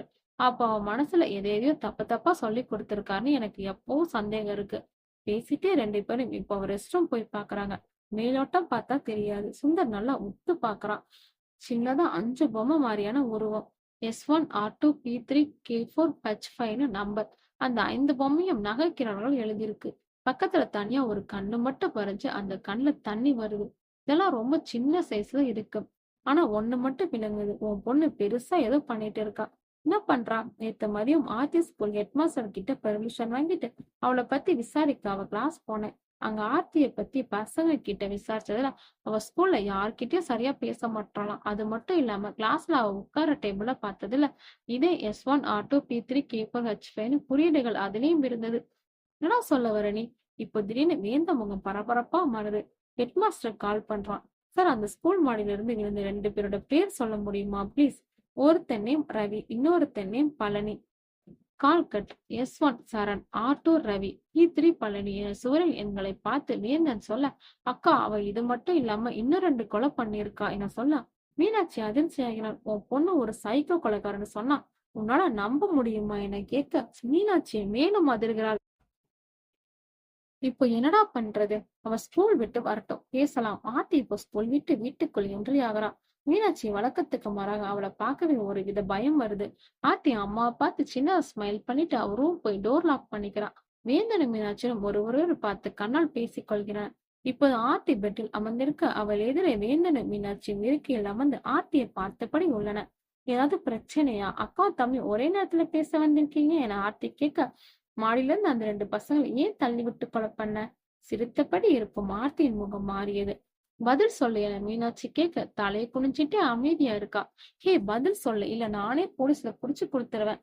அப்பாதான் கொல்ல சொன்னாரு. மீனாட்சியும் வேந்தனும் அதிர்ச்சி ஆகிறன. உளராத. அவங்க தப்பு பண்ணாங்க. அப்பா கிட்ட கேட்டேன் என்ன பண்ணலான்னு. அவர்தான் பொண்ணுருமா குட்டிமான்னு சொன்னாரு. அதான் கொன்னேன். உங்க அப்பா செத்து 12 வருஷம் ஆகுது. யார் சொன்னா? அவர் என் கூட தான் இருக்காரு. ஆர்த்தி என்னாச்சு உனக்கு என கேட்க, பைத்தியம் என அவளே சொல்லி சிரிக்க செம்மையாக சிரிக்கிறார். அதை இருவரும் வியப்பை உற்று பார்க்கின்றனர். மாமா ஒரு உண்மையை சொல்லட்டுமா? அப்பா என் கண்ணுக்கு மட்டும்தான் தெரிவாரு. அவர் சொல்றபடிதான் இப்போ நான் கேட்டு நடந்துட்டு இருக்கேன். நான் சொல்றதை கேக்குறதுக்கு லூசுத்தனமா இருக்குல்ல. ஆனா இதுதான் உண்மை. இப்ப கூட அவரு இங்கதான் இருக்காரு. ஆர்த்தி இப்படி பேசிக்கொண்டு இருக்க அப்போது வெளியே தாத்தா பாட்டி இருவரும் அலறும் சத்தம் கேட்கிறது. உடனே 3 பேரும் விரைவாக சென்று பார்க்க தாத்தா வாயில நுரைத்தள்ளி கீழே விழுந்து கிடக்காரு. பாட்டி என்னாச்சுன்னு ஒரே அழக. இப்போது மருத்துவமனையில் கை கால் விழுந்துருச்சு என சொல்ல மீனாட்சி வருத்தப்படுகிறார். வீட்டுல வச்சு பாத்துக்கோங்க, இன்னும் ஒண்ணும் பண்ண முடியாது என டாக்டர் சொல்ல, இதை கேட்ட மீனாட்சியின் முகம் வாட இப்போ தாத்தா வீட்டு கட்டில் கை கால் அசைவின்றி வாய் கோணியபடி படுத்திருக்கிறார். அதை பாட்டி அழுதபடி பார்த்து கொண்டிருக்கிறார். அப்போது அவரின் உடை அவர் செய்யும் ஒண்ணு கால் அப்படியே நனைகிறது. இதை தூரத்துல இருந்து ஆர்த்தி கவனிக்கிறார். ஆர்த்தி ரூமில் ஆர்த்தி பெட்ல படுத்திருக்கா. எதிர்க்க சுந்தர் உட்கார்ந்து இருக்கான். ஒரு வயசுக்கு மேல உயிரோட வாழ்றதே நரகம்தான். பாவமா இருக்கு டாடி தாத்தா பாட்டிய பார்த்தா. டாடி அவங்கள ஹாப்பியா வச்சுக்க எனக்கு ஒரு ஐடியா தோணுது. என்னடா? ஆர்த்தி சுந்தரை பார்த்து ஒரு அமானிய சிரிப்பு சிரிக்க சுந்தரம் ஆர்த்தியை பார்த்து அதே சிரிப்பு சிரிக்கிறார். திருச்சி மலைக்கோட்டை பகுதியை சேர்ந்த வயதான தமிழர் தற்கொலை செய்து கொண்ட சம்பவம் அப்பகுதி மகளிரில் நெகிழ்ச்சியை ஏற்படுத்தி உள்ளது என தொலைக்காட்சியில் இப்போது செய்தி வாசிக்கின்றன. சில மணி நேரங்களுக்கு முன்பு வீட்டுல யாரும் இல்ல. ஆர்த்தி எழுந்து தாத்தா ரூமுக்கு போறா. அங்க தாத்தாவுக்கு பாட்டி ஸ்பூன் மூலமா வாயில் உணவை ஊட்டி விட்டு கொண்டிருக்கிறார். கூடவே அவர் கண்களும் கலங்கியபடி உள்ளது. ஆர்த்தி அவ பக்கத்துல போய், பாட்டி என்னம்மா அழுவாத. சிங்கம் மாதிரி இருக்கவரு பேச்சு மூச்சு இல்லாம கிடக்குறாரு. நான் ஒண்ணு சொல்லட்டா? என்னம்மா? போதும், இன்னும் நீங்க எதுக்காக உயிரோட இருந்து கஷ்டப்படுறீங்கன்னு கேட்க பாட்டி அதிர்கிறாள். அவர்களை கண்களை பார்த்து அஸ்கி குரலில் பேசுகிறார். இனிமேல் இவரால எழுந்திருக்க முடியாது பாட்டி. இவர் அவ்வளவுதான். அவர் கஷ்டப்படுறத பார்த்து தினைக்கும் நீயும் அழுதுட்டே இருக்க. 2 பேரும் சொர்க்கத்துல போய் நிம்மதியா சந்தோஷமா இருக்கீங்களா? பாட்டிக்கு ஆர்த்தி என்ன சொல்றான்னு புரியுது. பாட்டி ஒருவித சிரிப்புடன் ஆர்த்தி கண்ணை உத்து பாக்குறா. போதும், நீங்க படுற கஷ்டம் அடுத்த ஜென்மத்துல பிறந்து ஹாப்பியா இருங்கன்னு சொல்ல பாட்டியும் சிரிக்கிறாள். ஆர்த்தி இப்போ ரூம் விட்டு வெளியே போறா. மறுபடியும் உள்ள வரா. இப்போ அவ கையில ஒரு காலியான ஊசி மற்றும் காய்கறி கட் பண்ற கத்தி இருக்கு. அந்த இன்ஜெக்ஷனை தாத்தாவோட நரம்புல போறா. சில வினாடிகளுக்கு அவர் வலிப்பு வந்து மூச்சு நிக்குது. அதை பார்த்து சத்தமே இல்லாம பாட்டி கண்களிலிருந்து தண்ணி வருது. பாட்டி இந்த கத்திய பொடி கிட்ட வாமான்னு சைகை காட்டுறாங்க. ஆர்த்தி கிட்ட வரா. ஆர்த்தி கையில இருந்து கத்திய வாங்கிட்டு அவ கன்னத்துல கிஸ் பண்றாங்க. ஆர்த்தி ஸ்மைல் பண்ணிட்டு இருந்து இப்போது அவங்க சேர் பின்னாடி போய் நிக்கிறா. அவங்க கையோட சேர்த்து கத்திய பிடிக்கிறா. பாட்டி கொஞ்சம் வலிக்கும், பொறுத்துக்கோ என ஆர்த்தி சொல்ல, சீக்கிரம் அவர்கிட்ட அனுப்பிவே என பாட்டியும் சொல்ல, எதிர்க்க இருக்க கண்ணாடியில் ஆர்த்தியின் முகம் தெரியுது. ஆர்த்தி இப்போ பாட்டி கழுத்தை அறுக்கிறா. முடிந்து மறுபடியும் செய்தி வாய்ப்பு காட்டப்படுகிறது. இப்போது வீட்டில் சுந்தர் மற்றும் அவரின் அப்பா அம்மா புகைப்படங்கள் வரிசையாக வைக்கப்பட்டு மாலை போடப்பட்டுள்ளது. இப்போது மீனாட்சி கையில் துடப்பத்துடன் ஆர்த்தி ரெஸ்ட் ரூம் உள்ளே செல்கிறார். தண்ணீரை திறந்து விட்டு தரையை கழுவும் போது மெல்ல ஆர்த்தி கிற்கல்கள் திரும்ப பறிக்கிறார். நெருங்கி அதை உச்சி கவிக்கிறாள். அதை மேலும் இரு பொம்மைகள் வரைப்பட்டு அதில் பெயர் குறியீடுகள் உள்ளது. அதை பார்த்து அவள் சிந்திக்கிறாள். அது தாத்தா பாட்டியின் முதல் எழுத்து. மீனாட்சியின் முகம் கடு கோபமாக மாறுகிறது. இப்போது ஆர்த்தி வீட்டின் உள்ளே நுழைகிறார். அவை கோபத்துடன் மீனாட்சியை பார்க்க அருகில் உள்ள வேந்தன் போலீஸ் லட்டியை எடுத்து எதுக்கு இப்படி செஞ்சேன்னு செம்ம அடி கண்ணாப்பின்னு நடிக்கிறான். அடிக்கிறடியில ஆர்த்தி கீழே விழற. அப்போ விடாம செம்ம அடி. ஆனா ஆர்த்தி கிட்ட இருந்து சின்ன சின்னங்கள் கூட இல்ல. அவ எதையோ பார்த்த மாதிரி அடி வாங்கிட்டு அசையாம நிக்கிறா. இது மீனாட்சிக்கு இன்னும் கோபத்தை ஏற்படுத்துது. இன்னும் வேகமாக அடிக்கிறா. இப்ப அடிச்சிட்டு இருக்க மீனாட்சி மூச்சு வாங்கி கீழே விழறா. ஆர்த்தி முகத்துல எதையுமே காட்டிக்காம எழுந்து பெட்ல போய் படுக்கிறா. மீனாட்சி மூச்சு வாங்கிட்டு ஷாக்கிக்கா ஆர்த்திய பாக்குறா. முல்லை அண்ட் மீனாட்சி எதிர்க்க உட்கார்ந்து இருக்காங்க. ஒருவேளை சுந்தர் பேயா ஏதோ சுத்துறாரோ? லூசு மாதிரி வளராத. அவ ஆக்டிவிட்டிஸ் பார்க்கும்போது எனக்கு என்னமோ அப்படிதான்டா தோணுது.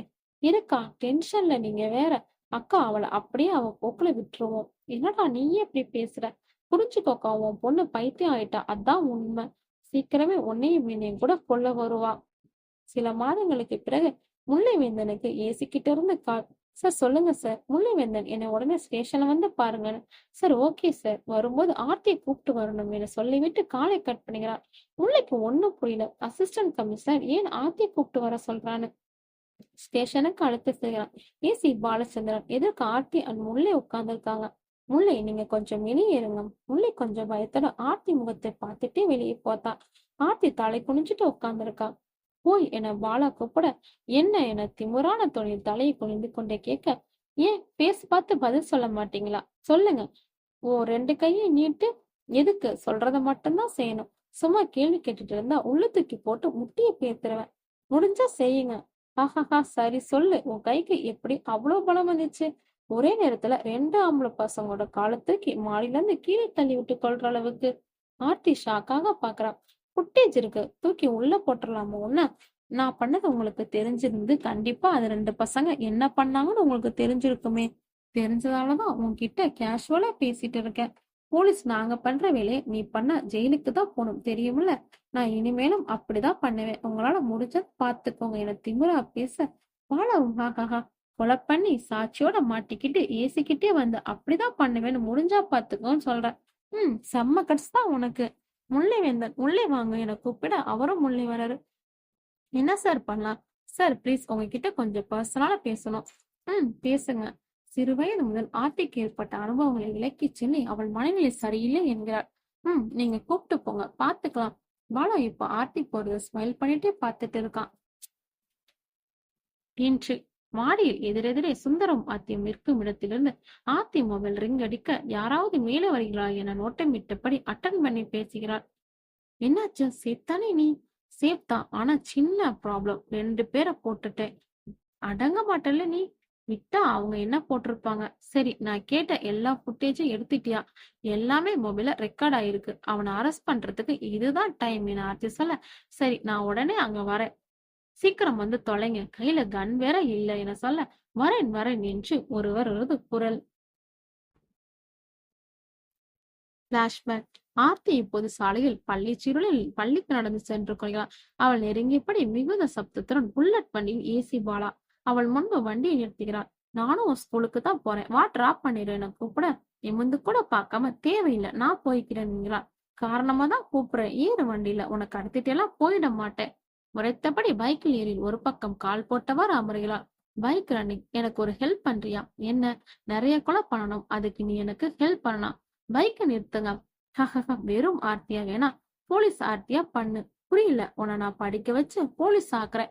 டிபார்ட்மெண்ட்ல ஜாயின் பண்ணு. தப்பு பண்றவங்கள உரிமையோட உன் ஸ்டைல கொலை பண்ணு. இதை கேட்டு ஆர்த்தி முகத்துல சின்னதா ஒரு சிரிப்பு. ஸ்கூல் வந்துருச்சு. பைக் ஸ்டாப் பண்றான். இந்த திஸ் இஸ் மை கார்டு, உனக்கு ஓகேன்னு தோணுச்சுன்னா என்ன காண்டாக்ட் பண்ணி என பாலா சொல்ல, கார்டு வாங்கிக்கிறா, உங்க அப்பா கிட்டேயும் கேளு, அவரும் ஓகே சொல்லுவார் என சொல்ல, இதை கேட்டு அதிமுகத்தில் சிரிப்பு மலர்கிறது. அப்புறம் உன் ஸ்கூலுக்கு எல்லாம் நான் வரல, உன்னை பார்த்து இதை சொல்லத்தான் வந்தேன் அப்படின்னு சொல்லிவிட்டு பைக்கை ஸ்டார்ட் பண்ணிட்டு போயிடான். உள்ள போயிட்டு ஒரு கைதியை 4 போலீஸ் அடி பொழந்துட்டு இருக்கானுங்க. அவன் பயங்கரமா அலறான். பாலா என்ட்ரி ஆகுறான். ஏதாச்சும் சொன்னானா? வாயை திறக்க மாட்டான் சார். சரி, அவனை என் டேபிளுக்கு அனுப்பி விடுங்க. டேபிள்ல பாலா உட்கார்ந்துட்டு இருந்தான். அந்த குற்றவாளி பயந்துட்டே உள்ள வரான். வாடா தம்பி உட்காரு. தயங்கி தயங்கி பயத்துட்டே நிக்கிறான். பயப்படாம வாடா உட்காரு. எது சீட்டில் உட்காரலாம். அப்போ நீ பண்ணல அப்படிதானே? ஆமா சார், ஒத்துக்கோன்னு அடிக்கிறாங்க சார். சார், இங்க வாங்க என சத்தமாக ஒருவரை கூப்பிட இன்னொரு போலீஸ் வந்து பக்கத்துல வராரு. இவன் பண்ணலையா, விட்டுருங்க இவனை. சார், அது வந்து கண்ணடித்து கொண்டே விட்டுருங்க சார், பாத்துக்கலாம்னு சொல்றான். ஓகே சார், அனுப்பிடலாம் என சொல்ல, பாலா கண் வச்சிருக்கீங்கல்ல, அதெல்லாம் ரெடியா இருக்கு சார். சரிடா தம்பி, நீ பண்ணல தானே, சார் கூட கிளம்பு, அவர் உன்னை பத்திரமா வீட்டுக்கு அனுப்பி வச்சிருவாரு. அந்த கைதி பட்டுன்னு பயந்து எழுந்து நின்னு, நான் தான் சார் பண்ணேன்னு கத்துறான். பாலா இப்போ சிரித்து கொண்டே மாசா கண்ணாடி எடுத்து போட்டு விட்டு எழுந்து நிக்கிறான். இவன் கிட்ட வாக்குமூலம் வாங்கிக்கோங்க, ஏதாச்சும் சொதப்புறானா சுற்றுங்க, நான் பேஸ் பண்ணிக்கிறேன் சொல்லிவிட்டு ஸ்டைலா நடையில் வெளியே செல்கிறான். அப்போது பாலாவுக்கு கால் வருகிறது. யாரு என கேட்க ஆர்த்தி, சொல்லு, எனக்கு ஓகே, நல்ல முடிவு. 4 வருடங்களுக்கு பிறகு ஆர்த்தி குட்டிமா, இப்பெல்லாம் நீ ரொம்ப ஹாப்பியா இருக்க மாதிரி தெரியுதே. ஆமா டாடி, ஏசி தானே காரணம் என கூப்பிட அவள் ஸ்மைல் பண்ணிக்கிறான். என் பொண்ணு வாழ்க்கையை காப்பாத்தி கொடுத்ததுக்கு அவருக்கு நான் தேங்க்ஸ் சொன்னேன்னு சொல்லிடு. கண்டிப்பா சொல்றேன் டாடி. அப்ப பாலா கிட்ட இருந்து கால் வருது. ஹலோ இன்ஸ்பெக்டர் ஆர்த்தி இருக்காங்களா? ஆர்டர் வந்துருச்சு. எஸ் வந்துருச்சு. உன்னை நான் உடனே பார்க்கணும். எப்போ மீட் பண்ற கோவிலுக்கு வந்துரு. கோவில் எல்லாம் உங்களாலதான். சரி சொல்லு, உனக்கும் எனக்கும் ஏஜ் டிஃபரண்ட் 12 வருஷம் இருக்குமா? இல்ல 13. ஆஹா, ஆனா நான் பார்க்க ஃபிட்டா தானே இருக்கேன், ஏஜ் தெரியாத மாதிரி. ஆமா ஆமா, சரி, நான் நேரா விஷயத்துக்கே வரேன். கல்யாணம் பண்ணிக்கலாமா? அதுவும் இங்கேயே இப்பவே? இதற்கு முறைத்து பார்த்தபடி ஆர்த்தியின் பார்வை மெல்ல சிரிப்பாக மாறியது. சாருக்கு அப்படி என்ன அவசரம்? காரணமாதான், சீக்கிரமா பதில் சொல்லு. பண்ணிக்கலாமா? பண்ணிக்கலாம், அதுக்கு முன்னாடி நீங்க சொல்லுங்க. இத நான் உன்கிட்ட ரொம்ப நாள் கேட்கணும்னு நினைச்ச கேள்விதான். ஒரு கொலகாரி மேல ஏன் இவ்ளோ அக்கறை? உனக்கு 5 வயசுல நடந்த கொடுமை மாதிரி என் வாழ்க்கையில 3 வயசுல நடந்தது. ஒரு ஆக்சிடென்ட்ல என் மொத்த குடும்பமும் க்ளோஸ். இப்போ நான் ஈஸியா இருக்கலாம். சின்ன வயசுல நான் பட்ட கஷ்டங்கள் ரொம்ப அதிகம். அது உன் வாழ்க்கை எனக்கு ஞாபகப்படுத்திருச்சு. சோ உன் மேல ஒரு இனம் புரியாத அக்கறை. அப்படியே அது காதலா மாறி இப்ப கல்யாணத்துக்கு அனுமதி கேட்டு உன் முன்னாடி நிக்குது. மாலையை மாத்தி அங்கேயே கல்யாணம் பண்ணிக்கிறாங்க. அந்த கோவிலை சுத்தி யாரும் இல்ல. ஆனா தூரத்திலிருந்து 2 கண்கள் இவங்கள பாக்குது. முகத்தில் முகத்தில் மகிழ்ச்சியுடன் பாலா ஆர்த்தியின் கையை பிடிக்க, இப்போது இருவரும் பாலா வீட்டின் உள்ளே நுழைகிறார்கள்.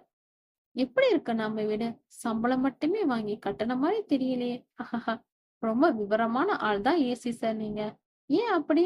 ஒரு அப்பாவி பிள்ளைய யாருக்கும் தெரியாம கல்யாணம் பண்ணி ஃபர்ஸ்ட் நைட் வரைக்கும் கூப்பிட்டு வந்துட்டீங்களே.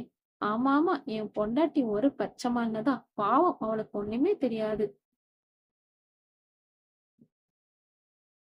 பாலா வீட்டிலிருந்து அவள் வீட்டுக்கு நுழைய மீனாட்சியும், ஏ நில்லடி, அவர்தான் கல்யாணம் பண்ணிக்க போறேன்னு சொன்னா நாங்களே பண்ணி வச்சிருப்போம்ல, ஏண்டி இப்படி பண்ணிட்டு வந்து நிக்கிற? நாங்கெல்லாம் முன்ன செத்தா போயிட்டோம். இல்லம்மா, அவர்தான் அப்புறம் சொல்லிக்கலாம்னு சொல்லினான். ஏமாத்துறவங்க தாமா இப்படி பண்ணுவாங்க. அவர் நல்லவருமா. அந்த நல்லவரை உடனே இங்க வர சொல்லு. அம்மா, நீ வர சொல்லு, நான் பேசணும். இப்போ ஆர்த்தி, பாலா, மீனாட்சி, முல்லை 4 பேரும் ஆர்த்தியின் வீட்டில் உள்ளன. நான் முடிஞ்சதை பத்தி எதுவும் பேச விரும்பல.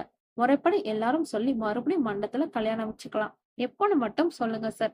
சரி ஆன்ட்டி, புரியல, அதுல எல்லாம் எனக்கு இன்ட்ரெஸ்ட் இல்ல. ஆர்த்தி முகத்தை பாக்குறாங்க. ஆர்த்தி ஷாக்கிங்ல பாலாவை பாக்குறா. சாரின்னு சொல்லிட்டு பாலா அங்க இருந்து போயிட்டே இருக்கான்.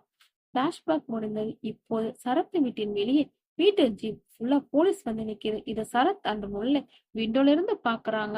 இவ்ளோ போலீஸ் எப்படி என சரத் கேட்க, ஜீப்பை பார்த்துட்டே ஒரு கனல் சரத் மொமெண்ட் வாட்ச் பண்றான். சரத் பட்டுன்னு பேக்ல வச்சிருக்க கன் எடுத்து உள்ளே நெஞ்சிலே ஷூட் பண்றான். என்னடா இந்த எல்லாரும் சேர்ந்து ஸ்கெட்ச் போடுறீங்களா, இந்த சாவுடா என முல்லை ரத்தம் சிதறி துடித்து போய் கீழே சரிந்து மயங்கறான். நீ எங்கடி இருக்கன்னு கத்திக்கொண்டே ஆர்த்தியை தேடி ஓடுறான்.